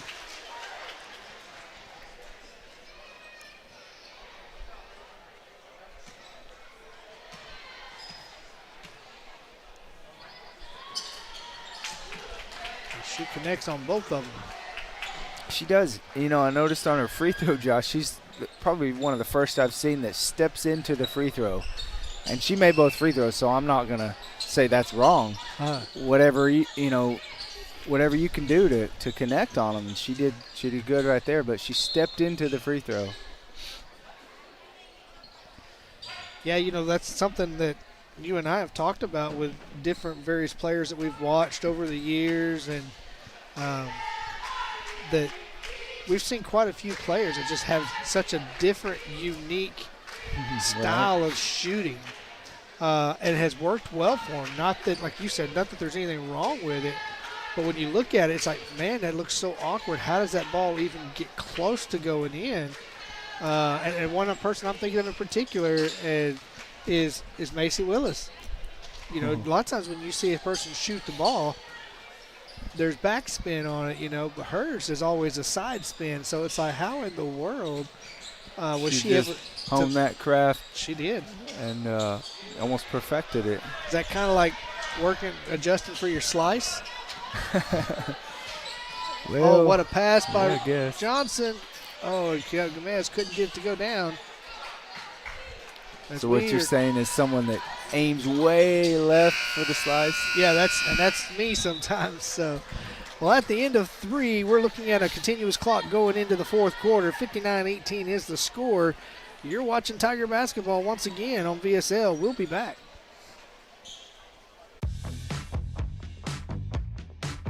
Five-O Graphics wants to be your next solution for all your custom design needs. We can help make your designs come to life and catch the eye of everyone.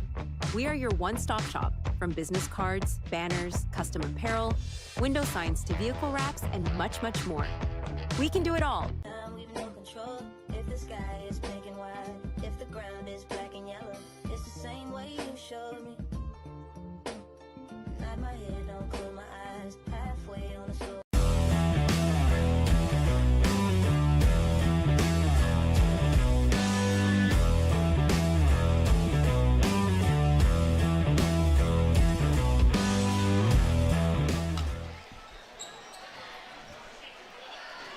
Here we are, fourth and final quarter for the senior girls matchup.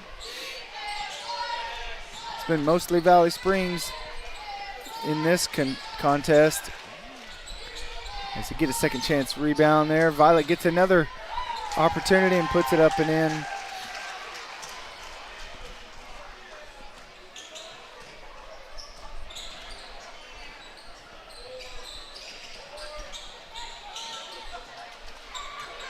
True puts it off the glass. Gets a second opportunity, a third, gets it to go and draws the foul. That first one she put off the glass was almost like a LeBron All-Star throw off the glass so she could go get it. And I was surprised she didn't go for the dunk. But she did set herself up for a three-point play right there.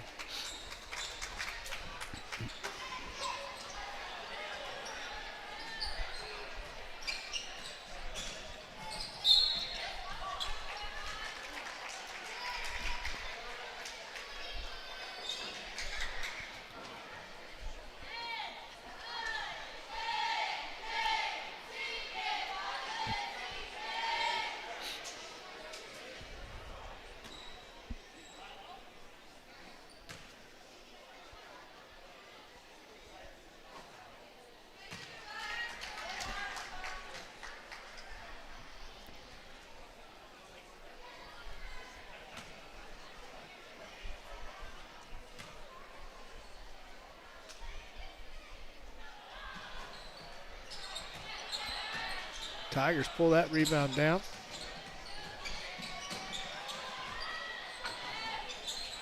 Kendall with a pop back.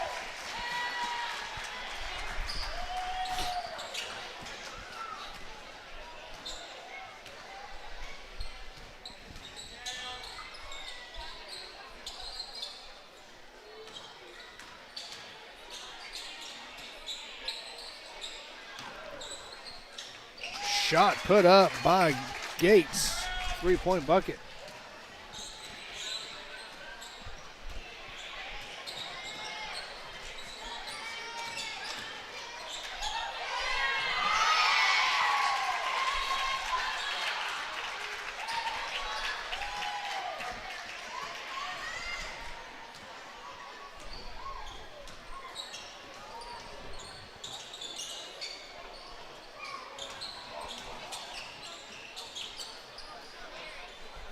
Layton, no good there.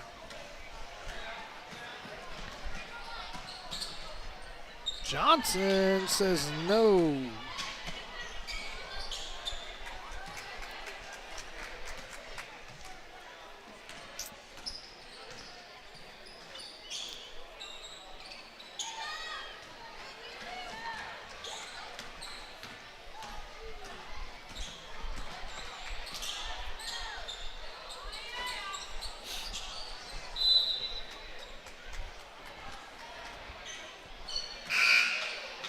Violet put up that 3 pretty quick. She's got 9 points right now, Josh. You think she was thinking she was trying to get in double digits? Yeah, I mean, that was always a goal of mine anytime I played. Double digits? Yeah, just double digits, but again. You can only get 5 fouls. Well, that's probably why I never reached it. Well, Mike, let's take a minute here before I know you take off down there to get set up for our coach's interview. This is being a 66-24 ball game right now. There's a lot of players that's been on the court, a lot of players that's got some points and stuff. But let's talk about an impact player in your mind of what you've seen in these 4 quarters coming down to the end of it. Yeah, for my impact player, I'm going to go with a little bit of the obvious, the Olivia Keeter tonight. She just started out hot, hit that early 3, hit a second one, hit a third one, and then it was just a runaway from there. So I felt like she really led the charge as she dishes one out to Rodman right there. I got her a little led too much, but I love the way she's played, attacked the basket when she needed to, and just been, that little pesky defender that she always is. Yeah, Mike, that's exactly who I was going to say. It's like we know before we know. But, you're right. She started off hot with a 3-point game. Going into that, she did really well defensively as well, getting some turnovers, creating some turnovers. And so, yeah, Mike, that's going to be my impact player as well. As we are now inside 3 minutes to go of this game here, Keeter's going to take a step back here, get started.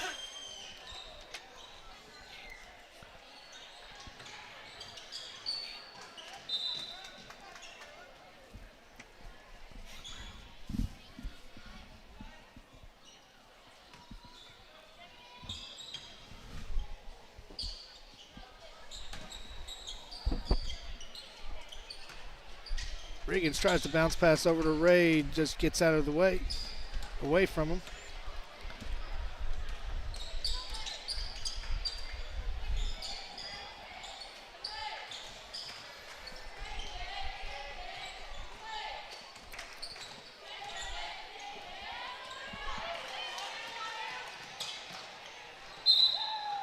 Oh, Dearmore tried to swipe, totally missed.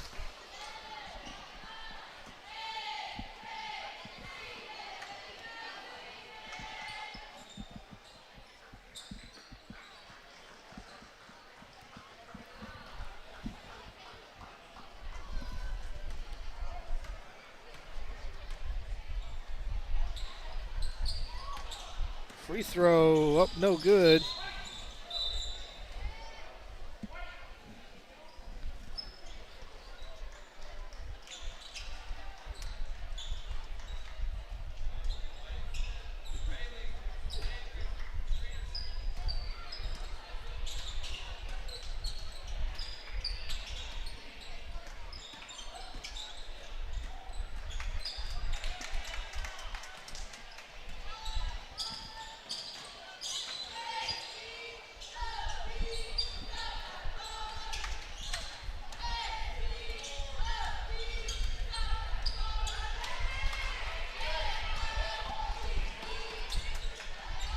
Good pass from Jones over to Watkins, fighting through the contact. Gets the ball to go up and good off the glass.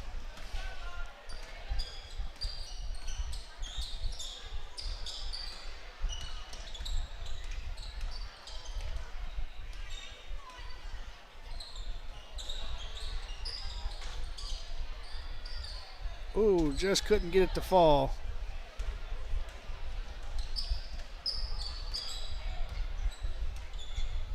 Tigers going to be content to just stand and run this clock out here.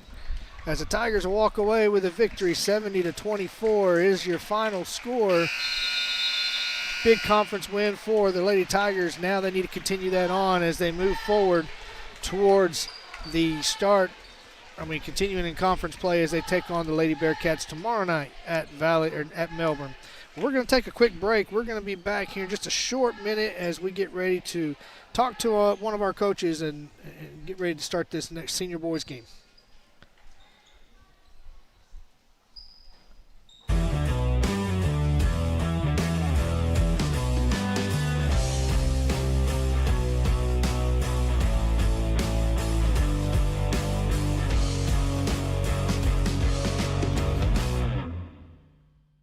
Push-to-talk over cellular technology has found applications in a variety of industries where fast and efficient communication is crucial. It offers a convenient and scalable way to keep teams connected, regardless of their location within cellular network coverage. We keep your business connected, across the street or across the country. Ozark Communications has you covered. Set, go.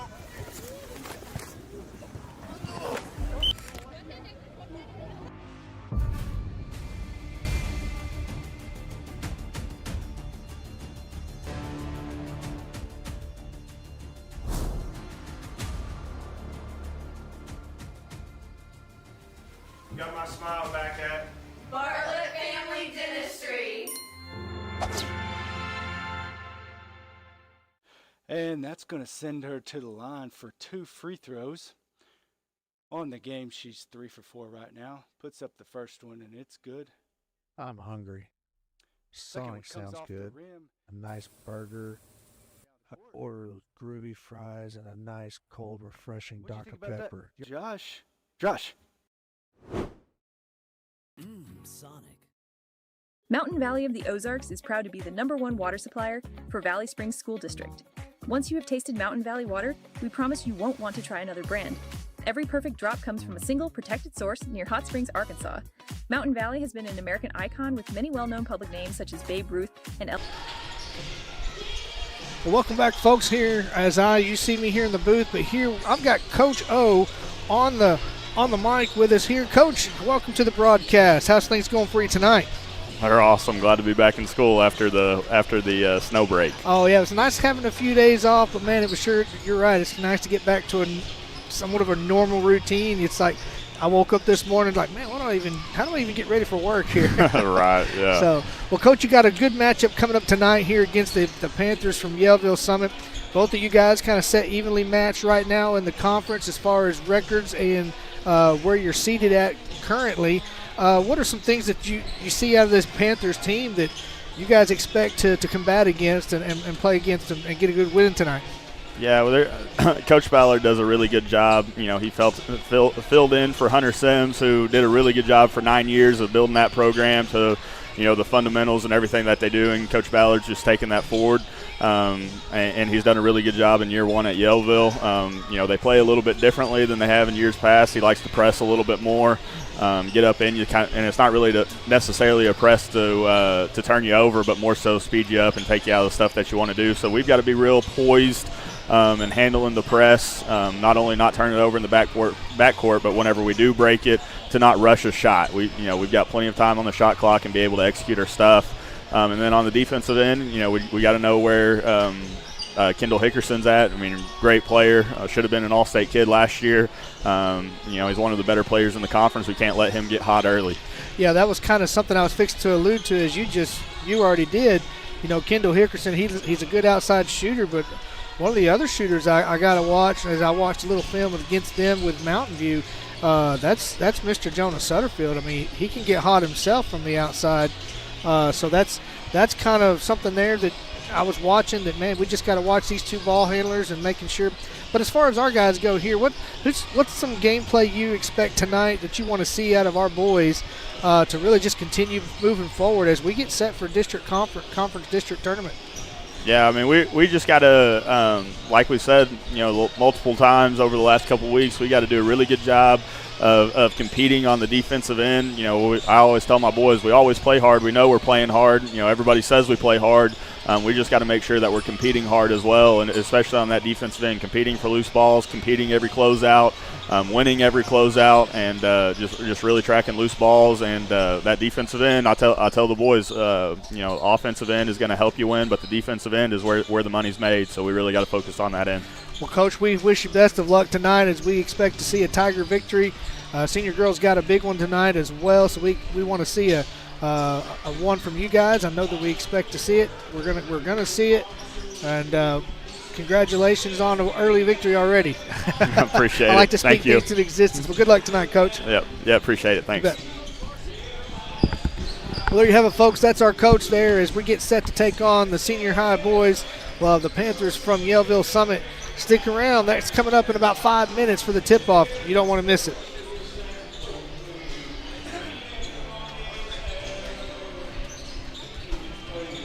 Elvis Presley and is currently being served in the U.S. Senate.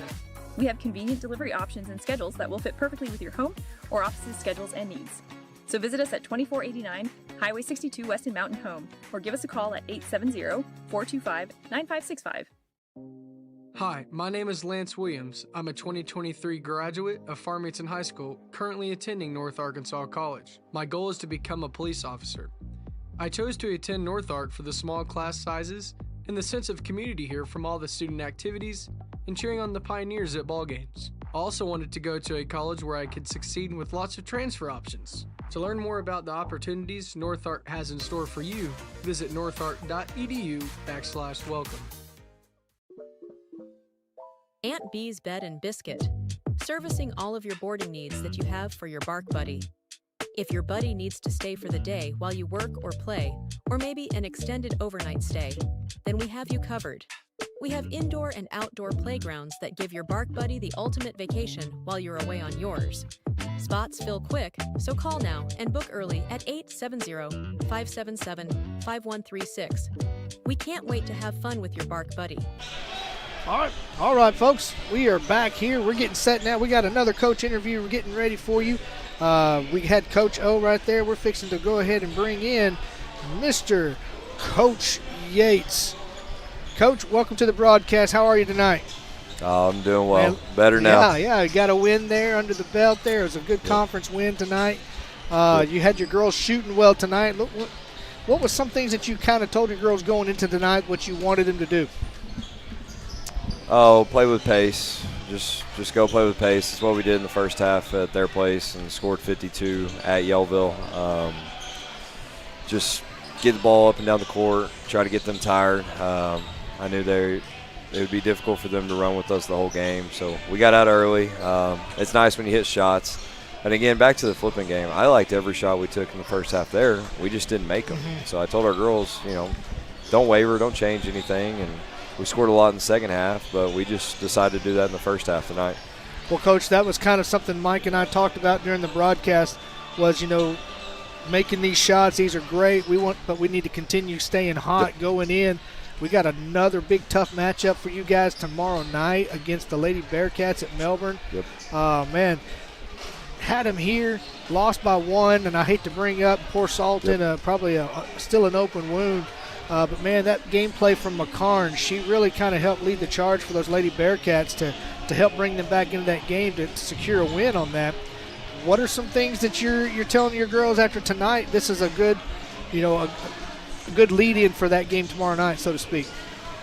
Well, I'm telling our crowd right now to quit telling them to double her because everybody in their stands were double her because she had 30. So guess what we started to do? We started to really help down and get after her, and they had 0 turnovers and 5 threes in the fourth quarter. So, it's hard. You got the 13-point lead, and you're trying to follow the scouting report, but then you're listening to everybody, and, you realize that McCarn's got 30, and so everybody's saying, oh, crap, maybe we should guard her. And it's just trying to tell the girls, just stick to the scout report. There's many games on our schedule this year where I thought we executed or won 28 or 30 minutes of the game. and that's one of them. And so I told them, all these teams in our conference, in our region that are ranked, if you want to beat them, you have to outplay them for 32 minutes. And so our goal tomorrow is to go out there and try to outplay Melbourne for 32 minutes. Well, we wish you the best of luck on that, Coach. I'm not trying to cut it Yep. short, but I'm a one-man show up in the booth, fixing to have to do a starting lineup. Congrats on a victory. Hey, can I brag on something Yes, real quick? Riley, go ahead. I've just really enjoyed our girls. Hey, by the way, you should see my daughter's snowman. It was incredible. But I'm really, for any of the girls that go back and listen to this game, I've just been really impressed with their behavior and attitude and how they've been playing lately. Just small things that when you're really watching our girls that are starting to change. And they're not result-oriented. It's just the process on just being a great teammate and trying to do what we want to do the right way. And so just big shout-out to the girls for doubling down and really believing in what we're trying to do. And I couldn't agree with you more on that. Watching them play, they've done a fantastic job of keeping composure when things don't seem to go their way. Well, Coach, once again, congratulations on the victory tonight. We look forward to hearing about a victory tomorrow night. Wish you the best of luck, and we'll be tuned. Folks, stick around. We're going to be coming back to you here in just a moment as we get set to bring in some more ads to play while we get ready to go ahead and as we get ready to start the starting lineup. Actually, we're just going to go down to the floor as I get the camera going where I need to go. So stick around as we're right here as we get ready for the starting lineup.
All right, folks, we are getting set for the tip-off of this senior boys matchup.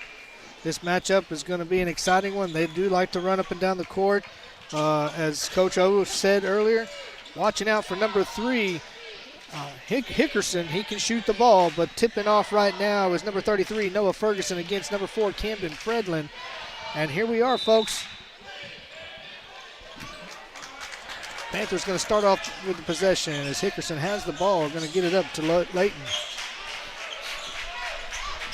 Right away, Hickerson puts up a three-point shot, no good, but his rebound stays with the Panthers.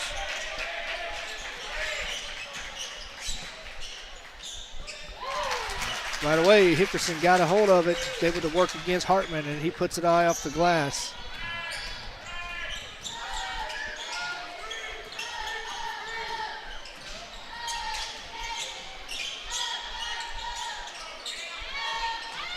Got Fredlin working against number 23, Sutterfield, and he's going to put it up good. It's great entry pass, great positioning by Fredlin to be deep in the lane. Good help defense by the Tigers. They got Ferguson out of there, forcing him to try to find Hickerson, which he does.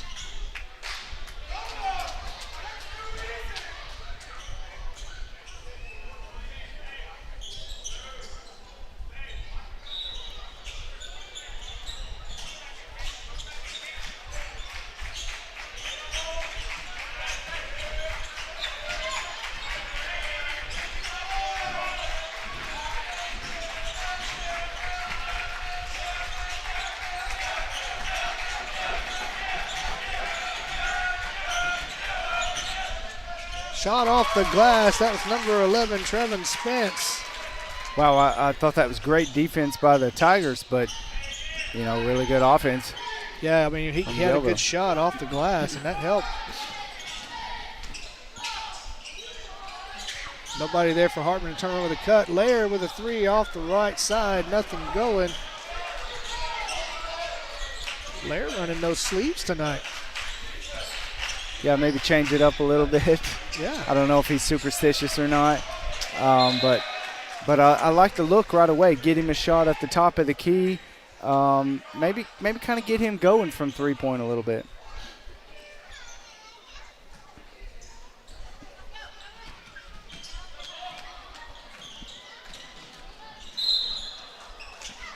And they're going to get Layton with a foul. His first team.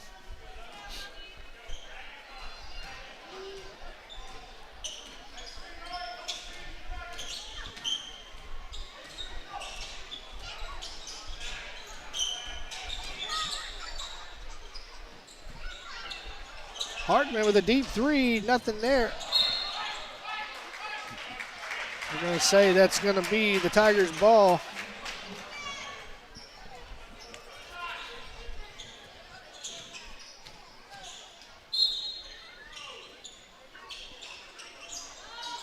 Got to get it in.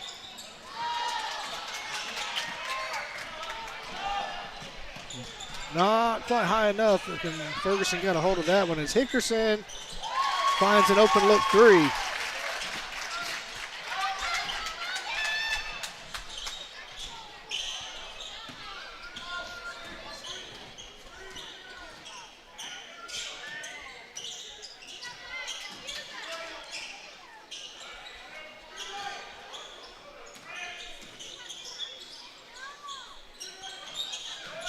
Hartman fights through the contact, takes the baseline, gets that shot up.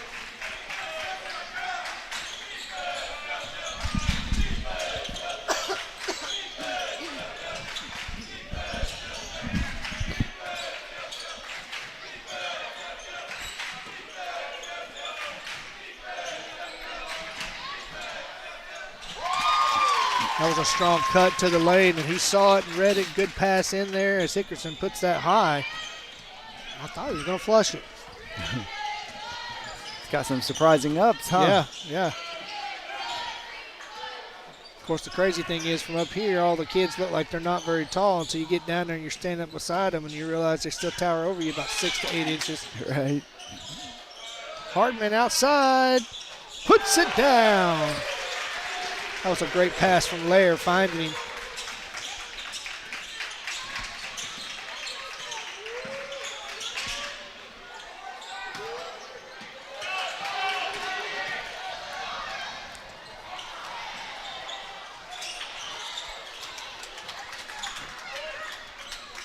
Pass just a little short. That kind of caused Fredlin to have to slow down and readjust. And, I mean, he almost still was able to make it in, but just the adjustment. Hickerson on the outside, great up for Garvin to pull that one down.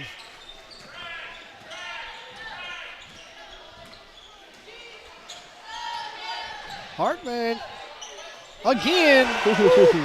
I don't even hardly think that barely touched the net, man. And that gives the Tigers a 1-point lead. I think they call that tickling the twine. Sure enough, as a three-point shot put up by Sutterfield, no good.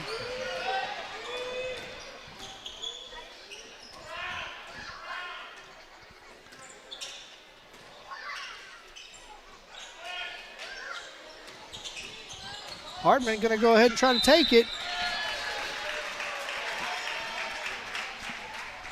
Had contact on him the whole way. Great job just realizing he can just ride it and try to draw the foul and put it in. This time going to the line to shoot two. That foul was going to be assessed to Layton, his second team foul. Hartman puts the first one in.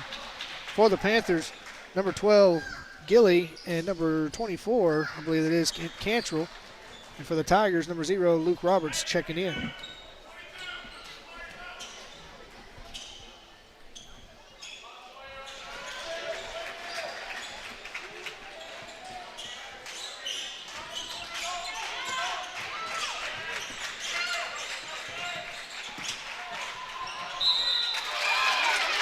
Dickerson to the bucket, puts it down as a foul on Garvin.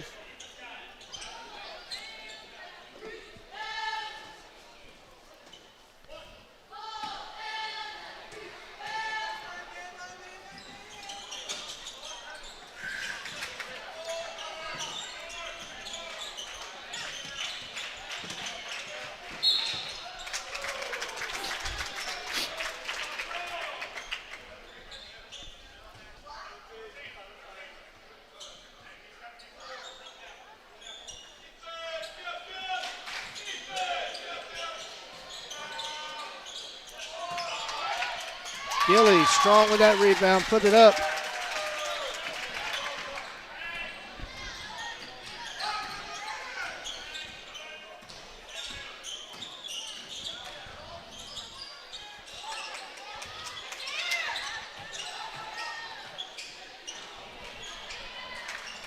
No foul call, both sides.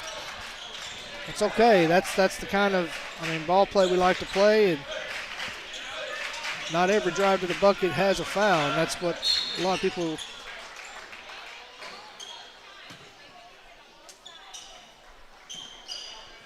And that foul is going to be called on Ferguson, his third team foul.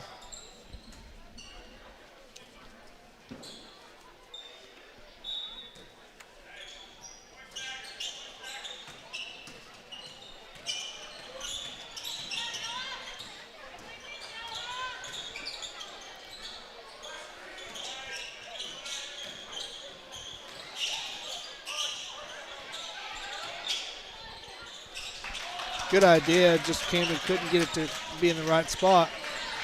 Cantrell brings it down for the Panthers.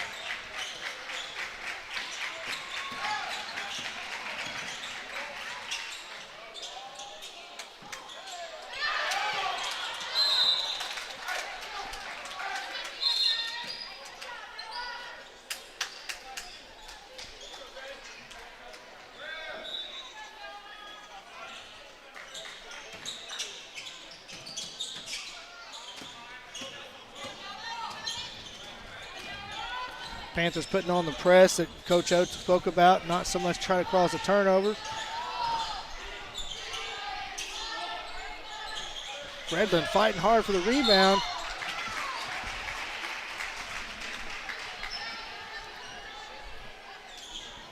Yeah, that started from a good find in the corner of Luke Roberts, and then he faked the shot and drove, and then found Fredlin down low.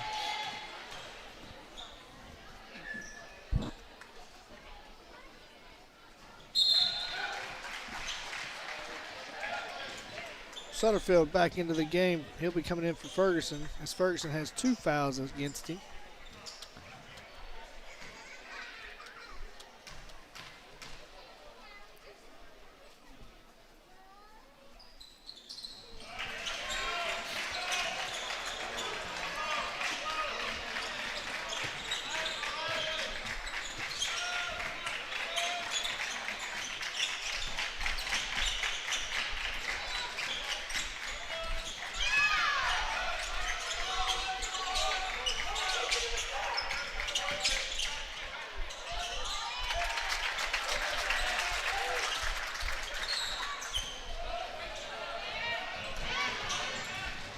Oh, good pass.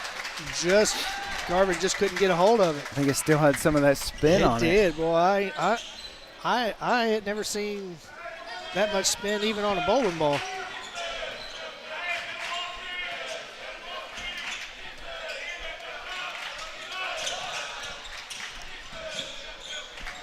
Open look for Cantrell. And he'll connect and put it down.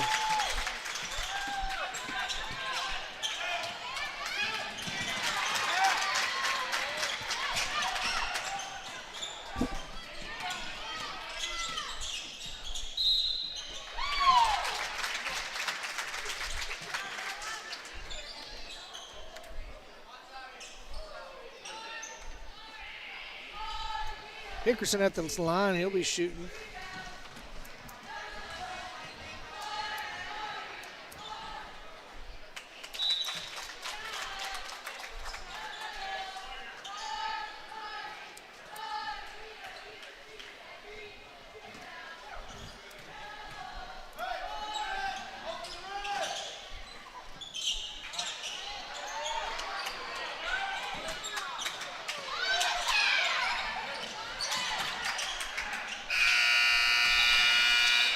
That was a crazy last 10 seconds of the first quarter, but that's the end of it. 14-19 is the score. Tigers trail the Panthers. We'll be back. You're watching Tiger Basketball.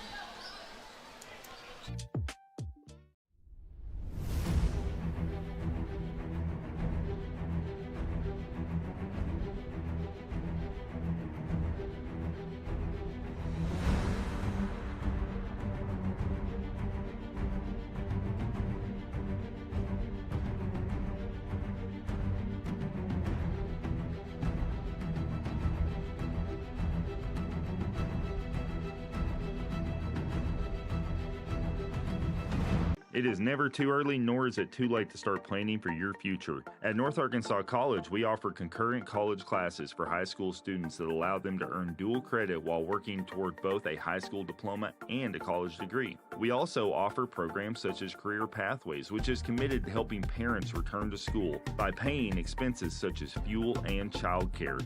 To learn more about the opportunities available, visit northark.edu/welcome. At North Ark, we believe in you. Start of the second quarter. Panthers are going to have the opening possession of, the Tigers will.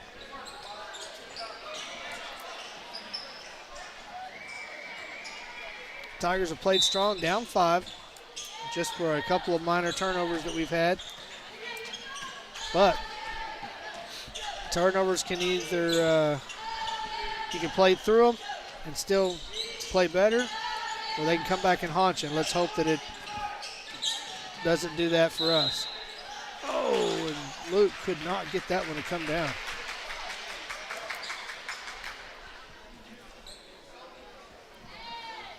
He's going to the line. He'll shoot a couple.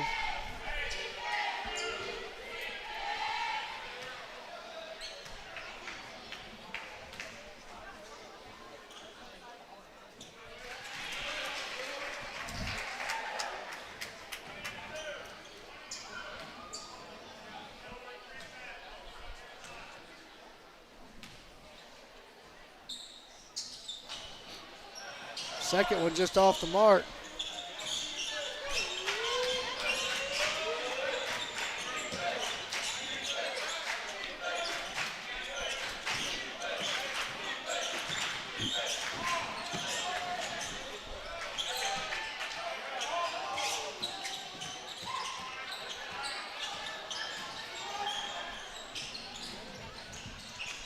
Job of Hartman taking care of the ball, making sure to get it across the timeline.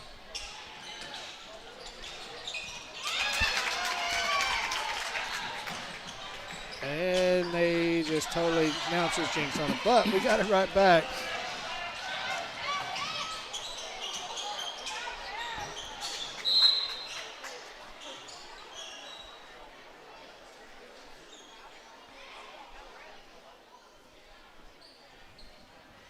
Looks like we had a referee that slipped and fell there. It's going to be Valley Springs basketball. Isaac Garvin went up for the shot and it was blocked. So out on Yellville here.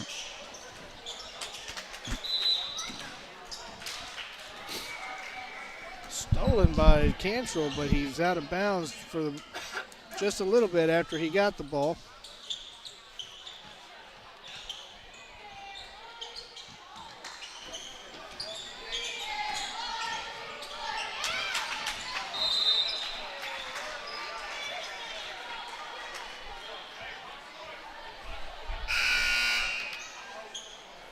That foul assessed to Layton, his third.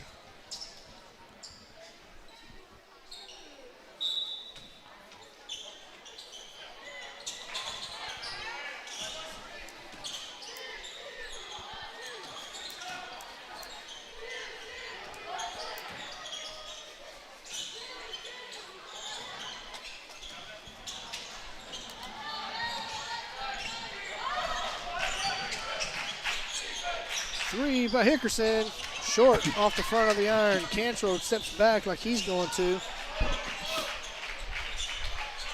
Oh, good help defense by Camden.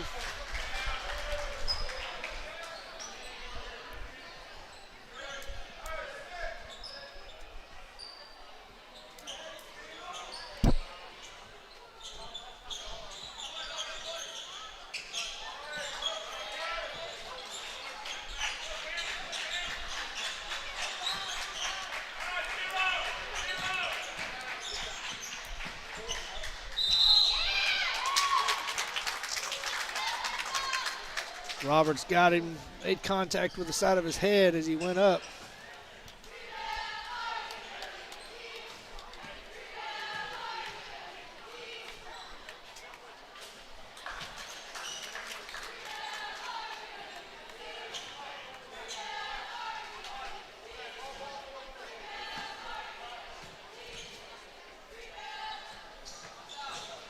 Both free throws good.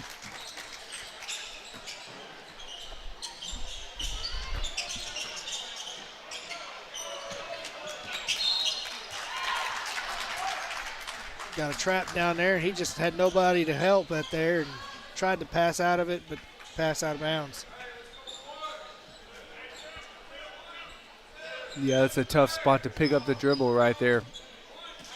Deep in that corner.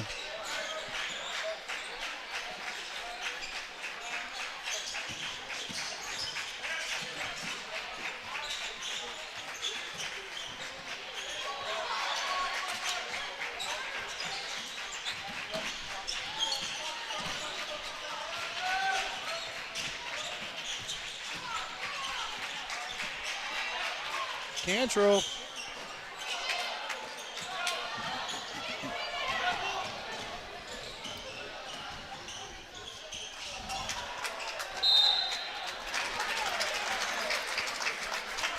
They're going to say that was out of bounds on Roberts.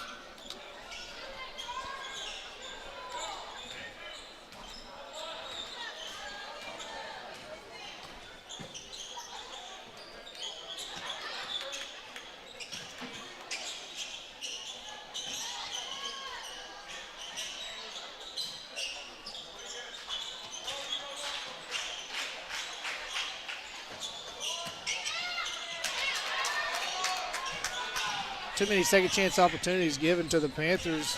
We're not able to pull those rebounds down. And that was a slick pass. And a timeout called by Coach O. We're going to take one ourselves. It's 15-23. We'll be back. Mountain Valley of the Ozarks is proud to be the #1 water supplier for Valley Springs School District. Once you have tasted Mountain Valley water, we promise you won't want to try another brand. Every perfect drop comes from a single protected source near Hot Springs, Arkansas. Mountain Valley has been an American icon with many well-known public names such as Babe Ruth and Elvis Presley, and is currently being served in the U.S. Senate. We have convenient delivery options and schedules that will fit perfectly with your home or office's schedules and needs.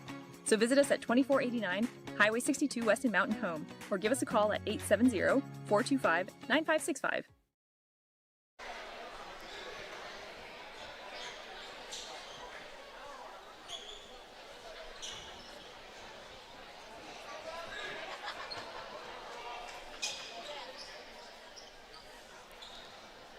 .440 to go in this second quarter. Tigers trail. Mike, we've talked a little bit about it. They're going to have to keep it close. As Cantrell checked in for the Tigers. We've seen Cantrell come in and create a little bit of a spark.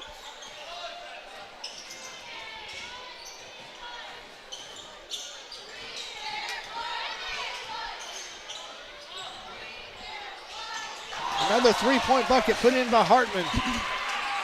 Man, his shots, they just go straight up and straight down, don't they? Got a lot of arch on them.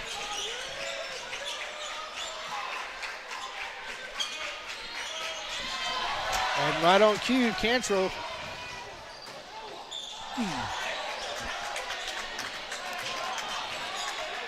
That should have been an automatic goaltend because of slapping the backboard. That's in the rule change because of that.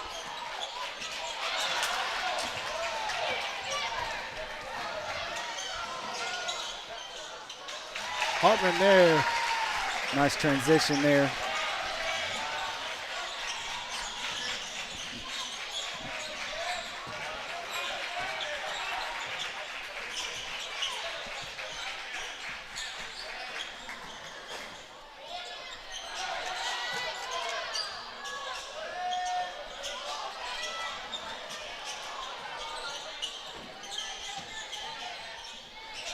Camden with a big block. Good pass, good find over to Cantrell. That brings it within one. Yeah, great move by Isaac Garvin, staying under control with his body and not rushing into the defender. Yeah, and he realized, I mean, you're right. He could have either drove in there, maybe draw some contact, maybe get the bucket to fall, but man, you had Cantrell sitting right there underneath, wide open. Why not go ahead and give it to him for an easy bucket, and it worked out in our favor. That right there is good defense. That's who you want if you're Valley Springs shooting the three-point. You know, the big out on the wing.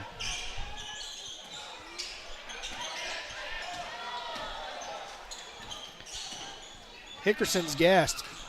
He's struggling to keep up with Hartman right now. Garvin puts in a floater, and the Tigers take a lead.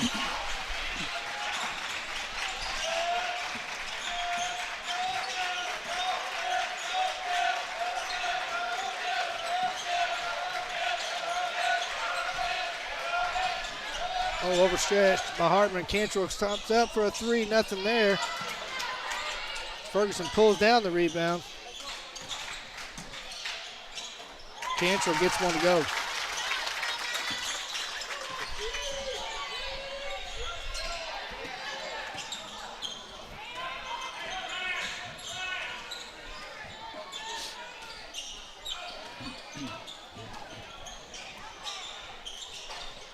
Nobody there to rebound. Hartman put up a tray, but nothing there.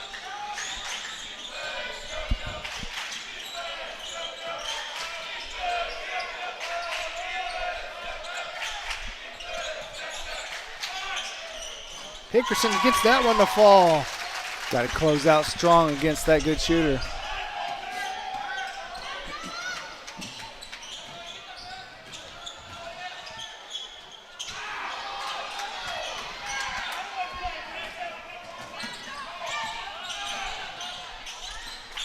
Under a minute to play in this first half.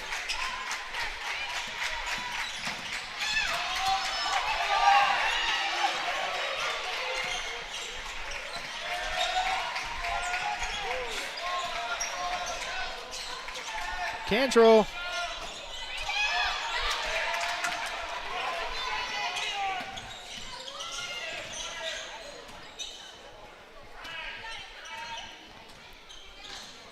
About a half-second difference between shot clock and game clock. Hartman going to go ahead and try to put it high off the glass and does.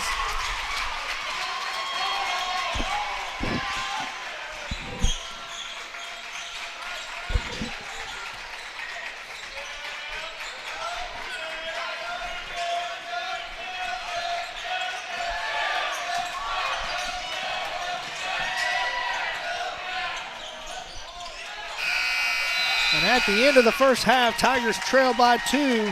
It's a good one, and it's a barn burner. You don't want to miss the second half action coming up in just a few minutes. We'll be back with VSL.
All right, here we are, start of the second half. Man, it was an exciting end of the first half. Panthers have the opening possession. Open look three, no good. Dalton Layer pulls down the rebound. Hartman, who has a strong game going so far for him, has 17 points. Going to try to get it going again, but a foul on the floor.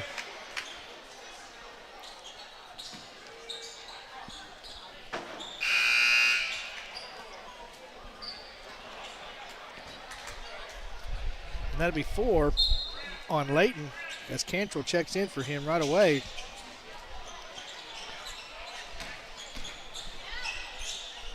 Oh, yeah, I looked in. I would have backed away too, but all 5 of them were out. No chance for a rebound. Stolen by Fredlin.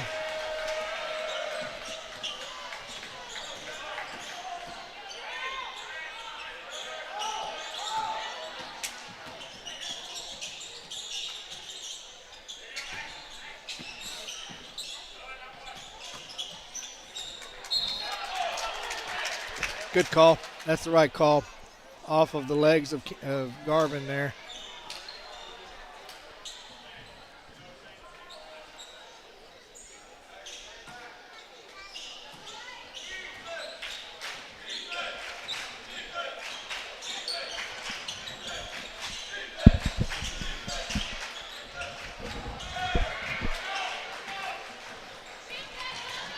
Sutterfield just made the bad. He should have went up with it instead of trying to pass there, so it was a kind of a forced pass. Oh.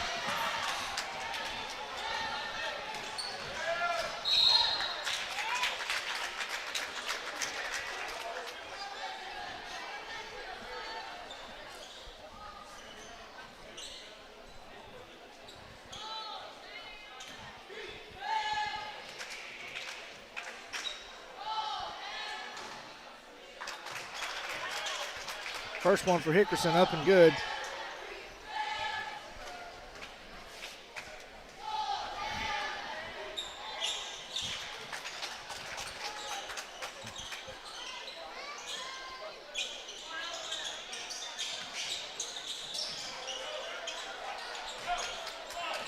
Got a push.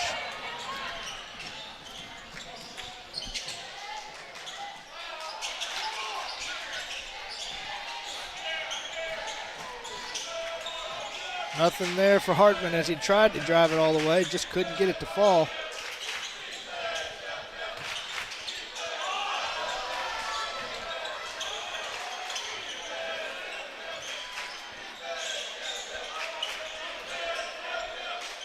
Oh, nice pass. Yeah, yeah.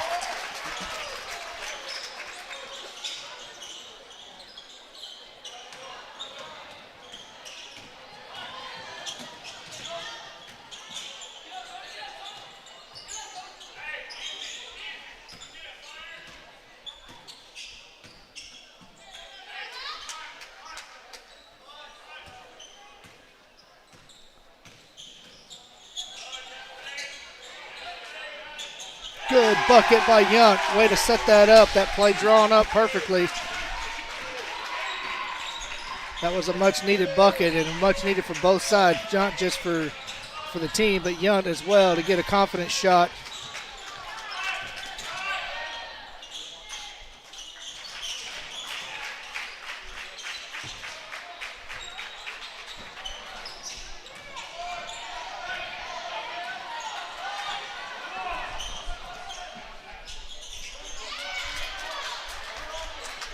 Nickerson's quick hands just got that one knocked loose from Yunt as he had a hold of it. Oh, and Yunt tried to get the payback. Nothing going.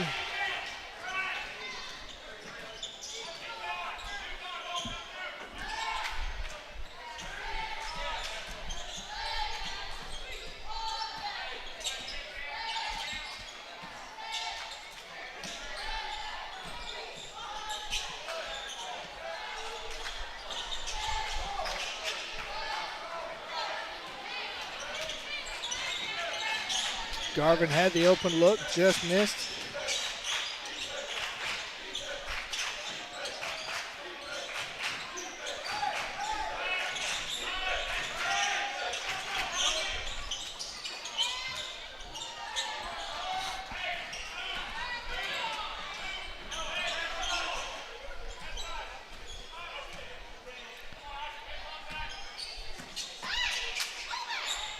that's off.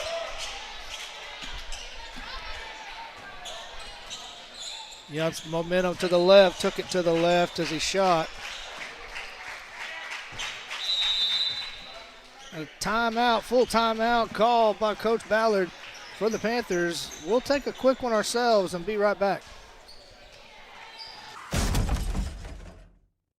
Has this ever been you or a family member, or have you ever been involved in an auto accident and found out that you didn't have enough coverage or inadequate coverage? I would love to help you look at all of your policies and review those. I can help you with auto insurance, with life insurance, with health insurance, and even home insurance. Call me today. I'm Kimberly Horton at Farm Bureau here in Harrison. My phone number is 870-741-3488. I would love to help, and go Tigers.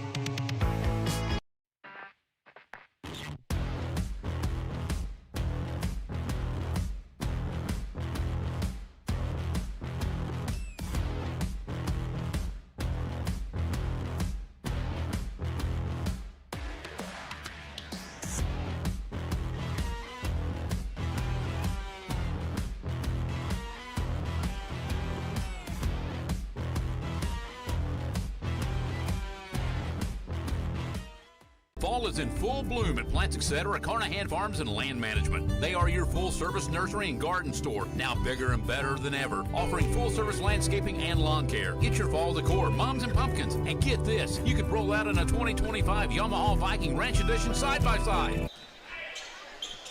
Panthers impound the ball after the timeout. Checked in for the game for the Panthers is Easton Voigt, his first time in. And also for them is Gilly.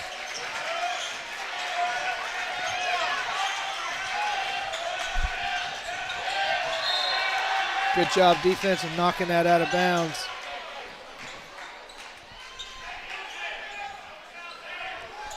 Panthers have to think about shooting quick with 4 on the shot clock.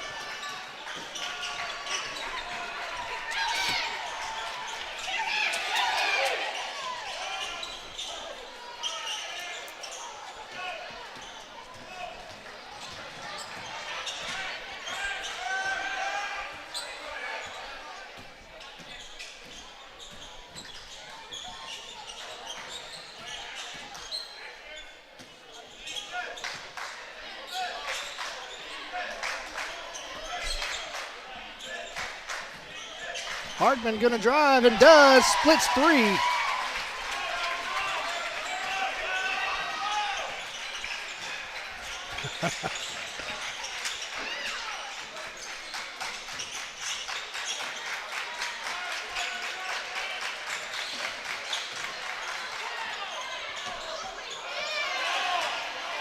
You got numbers, you got to push.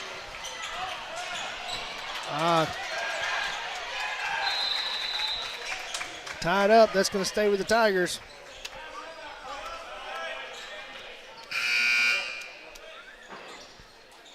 Larry Cantrell checking in for the Panthers as Cantrell himself for the, Larry Cantrell coming in for the Tigers as Cantrell comes in for the Panthers.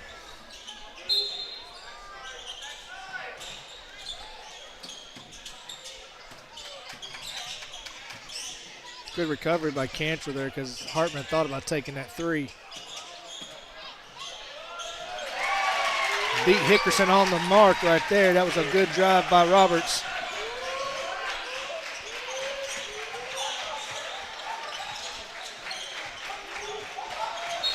Yes, he stepped out. Good call by the referee.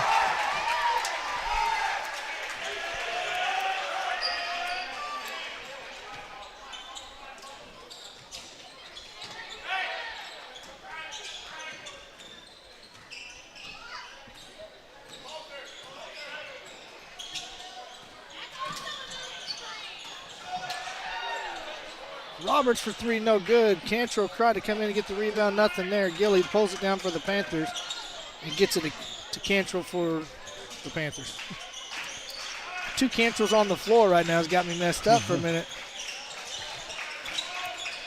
Good job by Roberts getting his hand there, stripping that from Gilly.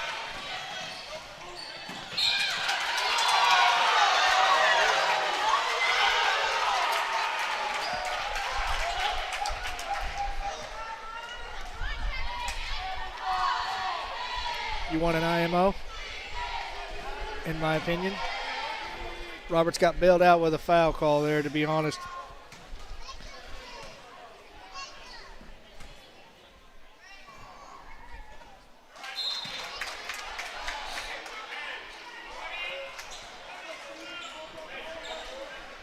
Fred's going to check out. Garvin comes back in.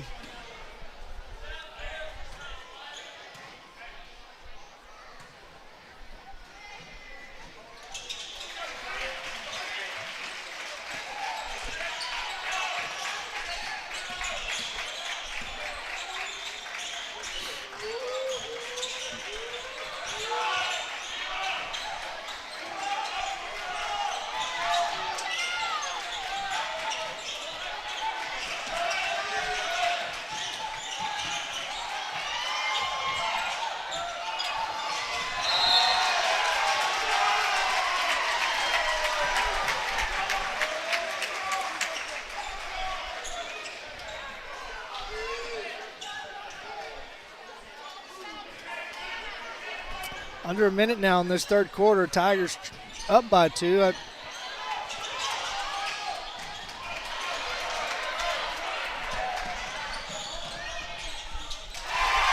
What a dish. What a dish.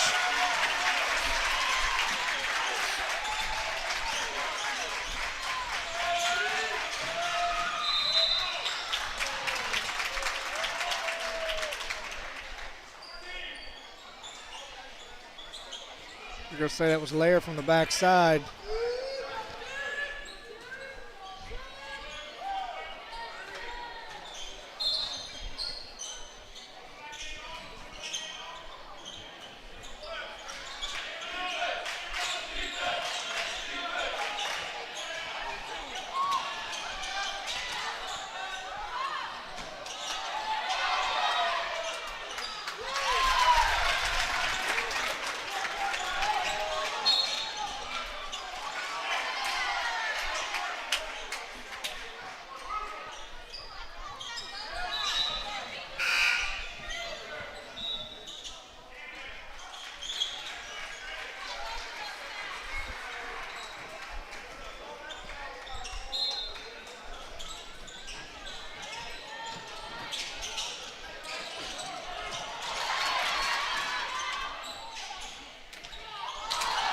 Gilly there with a follow-up, just couldn't get that one to finish.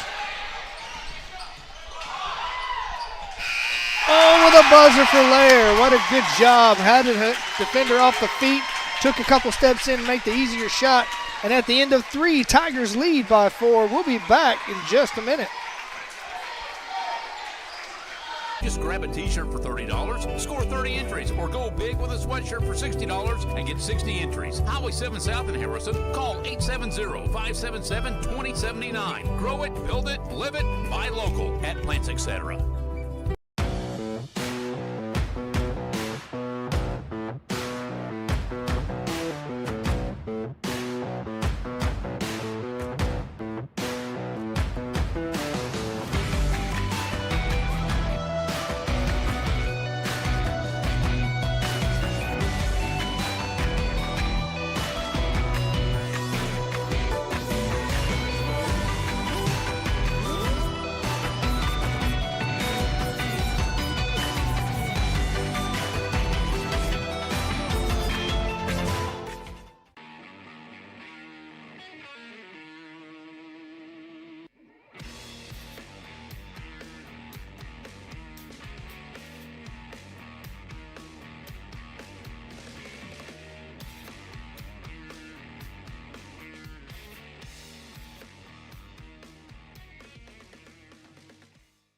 Hi, this is Ansley for BJ Manufacturing.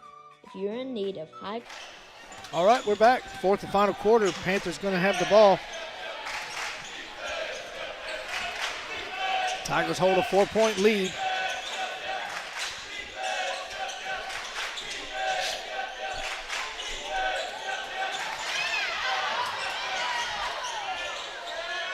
Deep shot put up by Ferguson.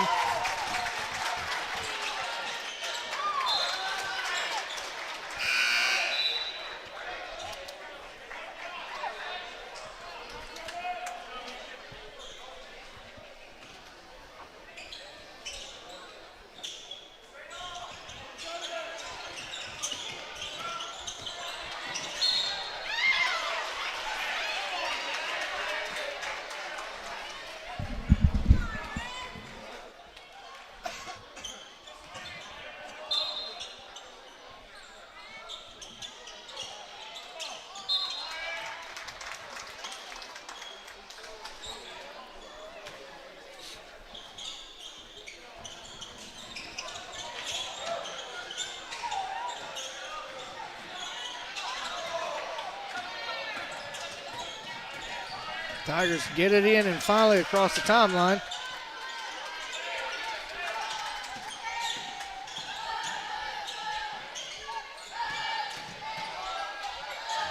Good job taking those easy jump shots right there, floating. He's got enough height on him, but all he's got to do is just get it in close and just make it just right. That could be his bread and butter.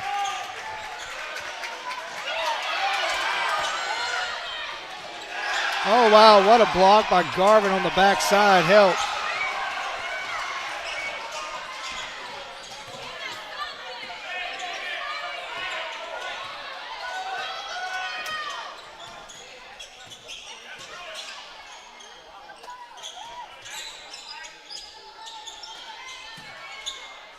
Oh.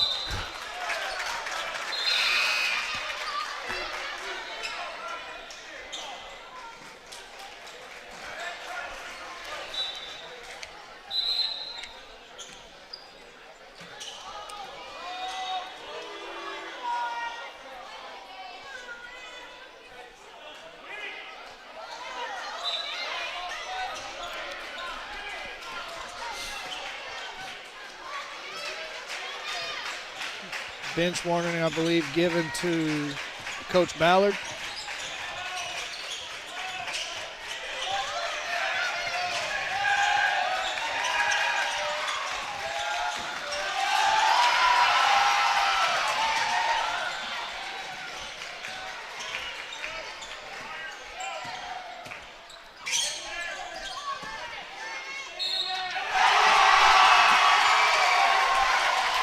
What a move by Garvin, goes up, and a foul called. He'll go to the line to shoot a 1 point and one. Yeah, that was a strong take.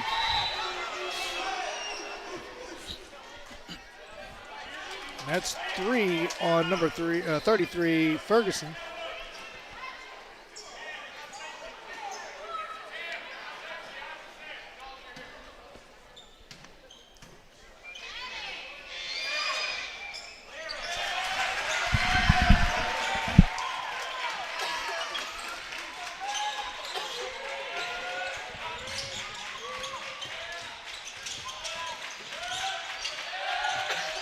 Good job on the defense, just closing up the lane, not letting them have anything. Hickerson going to try to drive, finds Ferguson in the corner. That one just hard off the backside of the iron.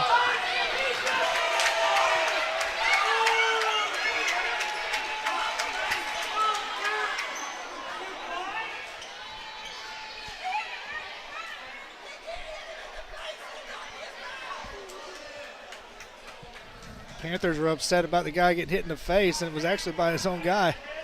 Yeah, I think they just ran into each other.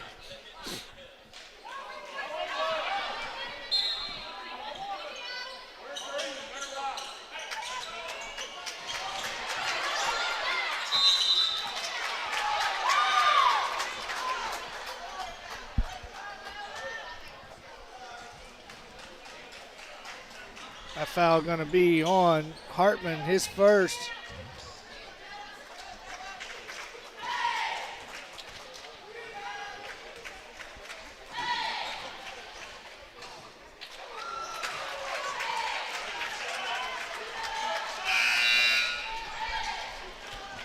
Roberts coming in for Lair.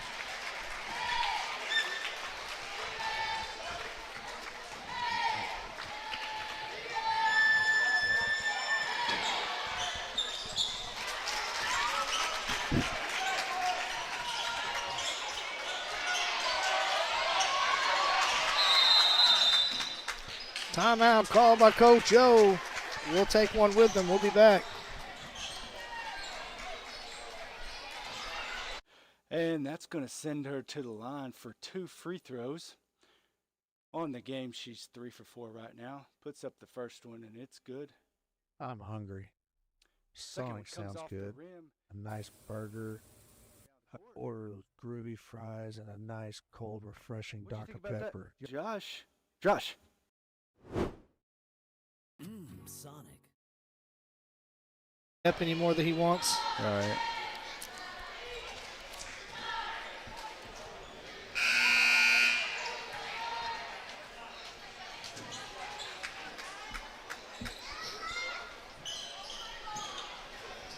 We're back.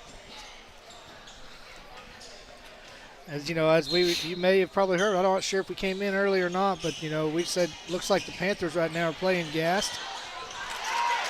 Not gassed enough, obviously, because they just got a steal there.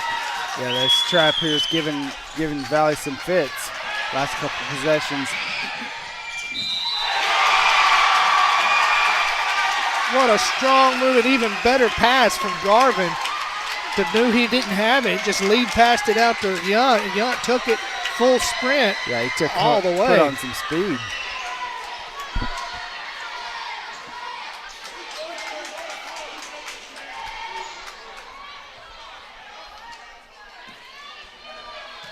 And that's 4 on Ferguson.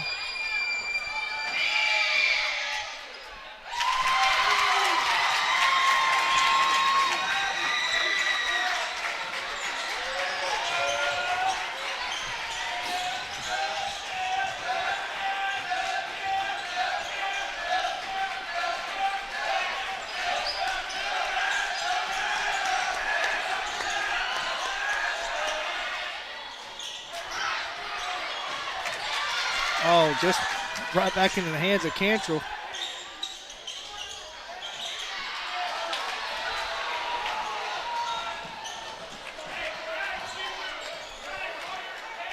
Tigers have a moment to capitalize here. They just got to play smart, just sound basketball, run your offense.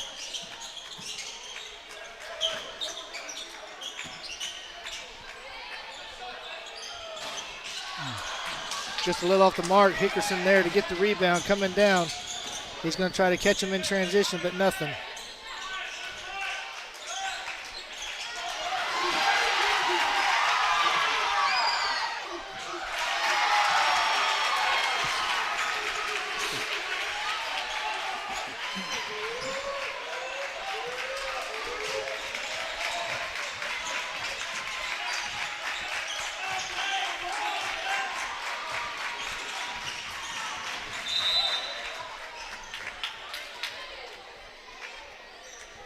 Got Roberts on the foul there against Hickerson there.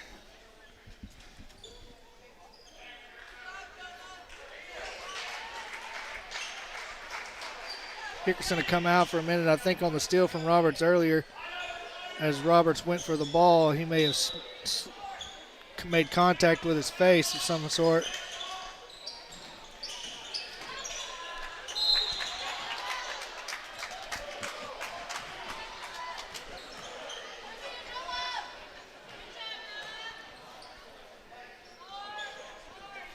Cantrell up the line to shoot a couple. It's going to be 2 on Fredlin. Third team foul.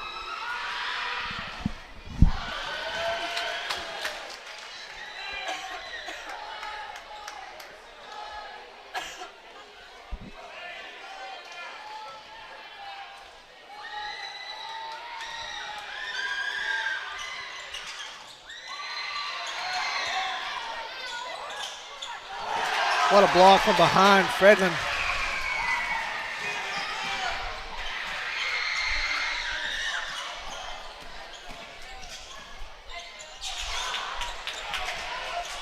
Good idea, but just not strong enough there. Ferguson did good by just letting him go by, knowing he's got 4 fouls. Yeah, that was a tough angle for Luke Roberts to get that to go in.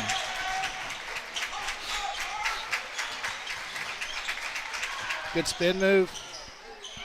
Gets it to fall off the glass.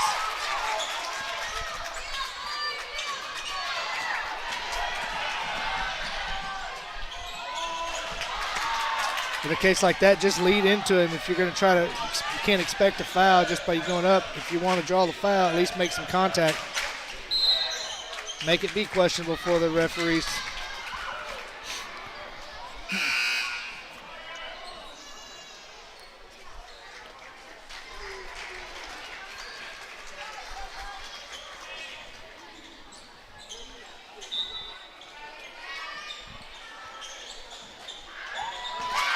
Good play.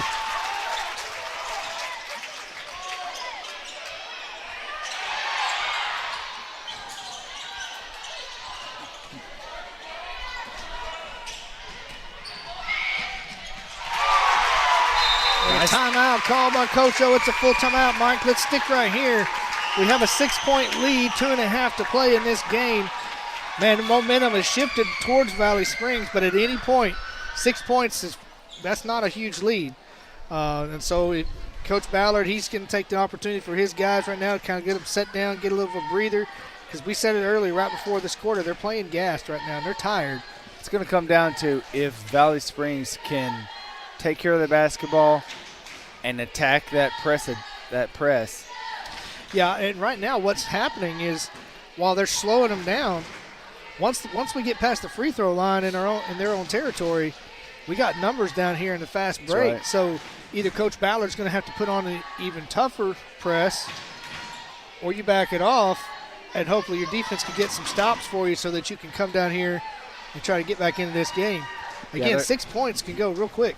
They're committing so many guys down on the baseline down on the other end that, like you said, once we get past half court, we've got numbers. Yeah, because he's got his bigs playing back here deep, and then when you got guys, our guards getting faster than they are, it either forces them to commit, or they blow right by.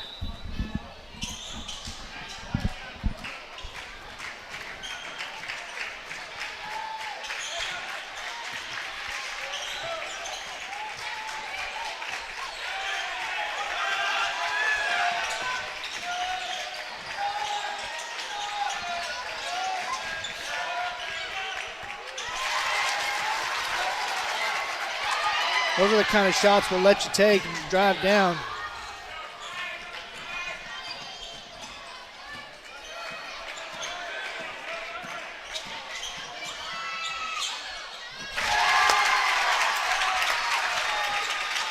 Smart play by Hartman, just being smart with that, realizing, hey, he's not coming out. I'm not going to be able to get in, so I'm just going to do a little floater, and it worked.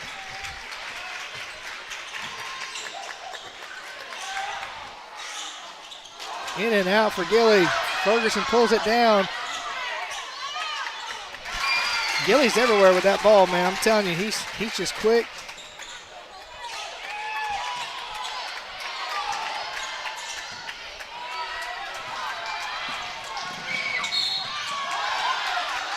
And that'll be 5 on Ferguson.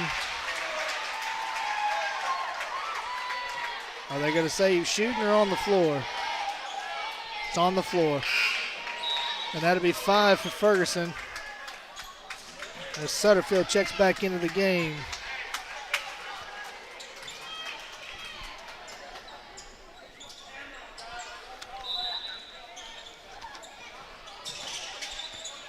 Good block. Good block by Gilly.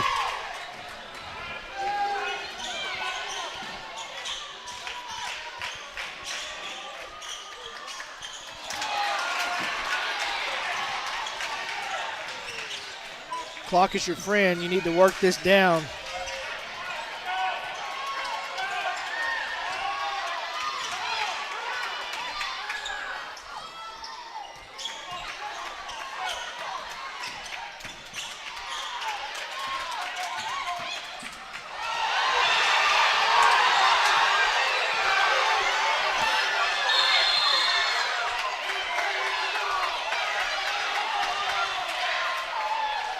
A technical foul called against Coach Ballard.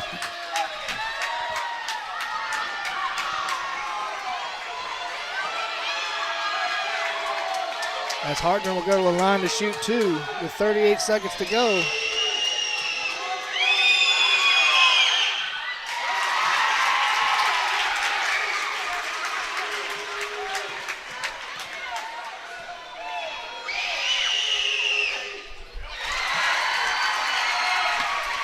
Tigers have the ball now with a 6-point lead. Roberts checks in for Garvin.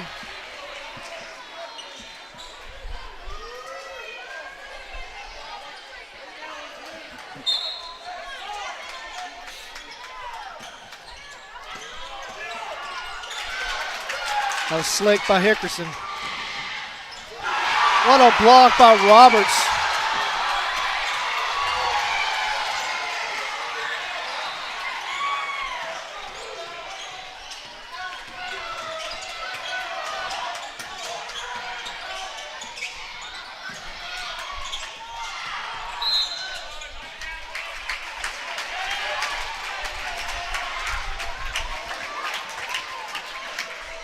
That's the 15th foul. That sends him to the line to shoot 2. He's shooting.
With 3.3, it looks like it's going to be a win for the Tigers, and looks like it'll be a clean sweep tonight, Mike.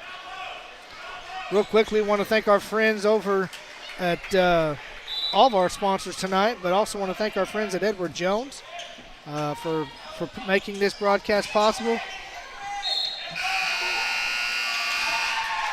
As Leia draws a foul, they're not going to shoot it. Oh, they are.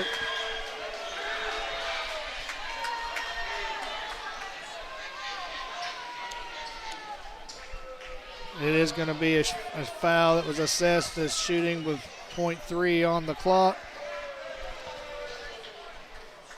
And he'll shoot 2.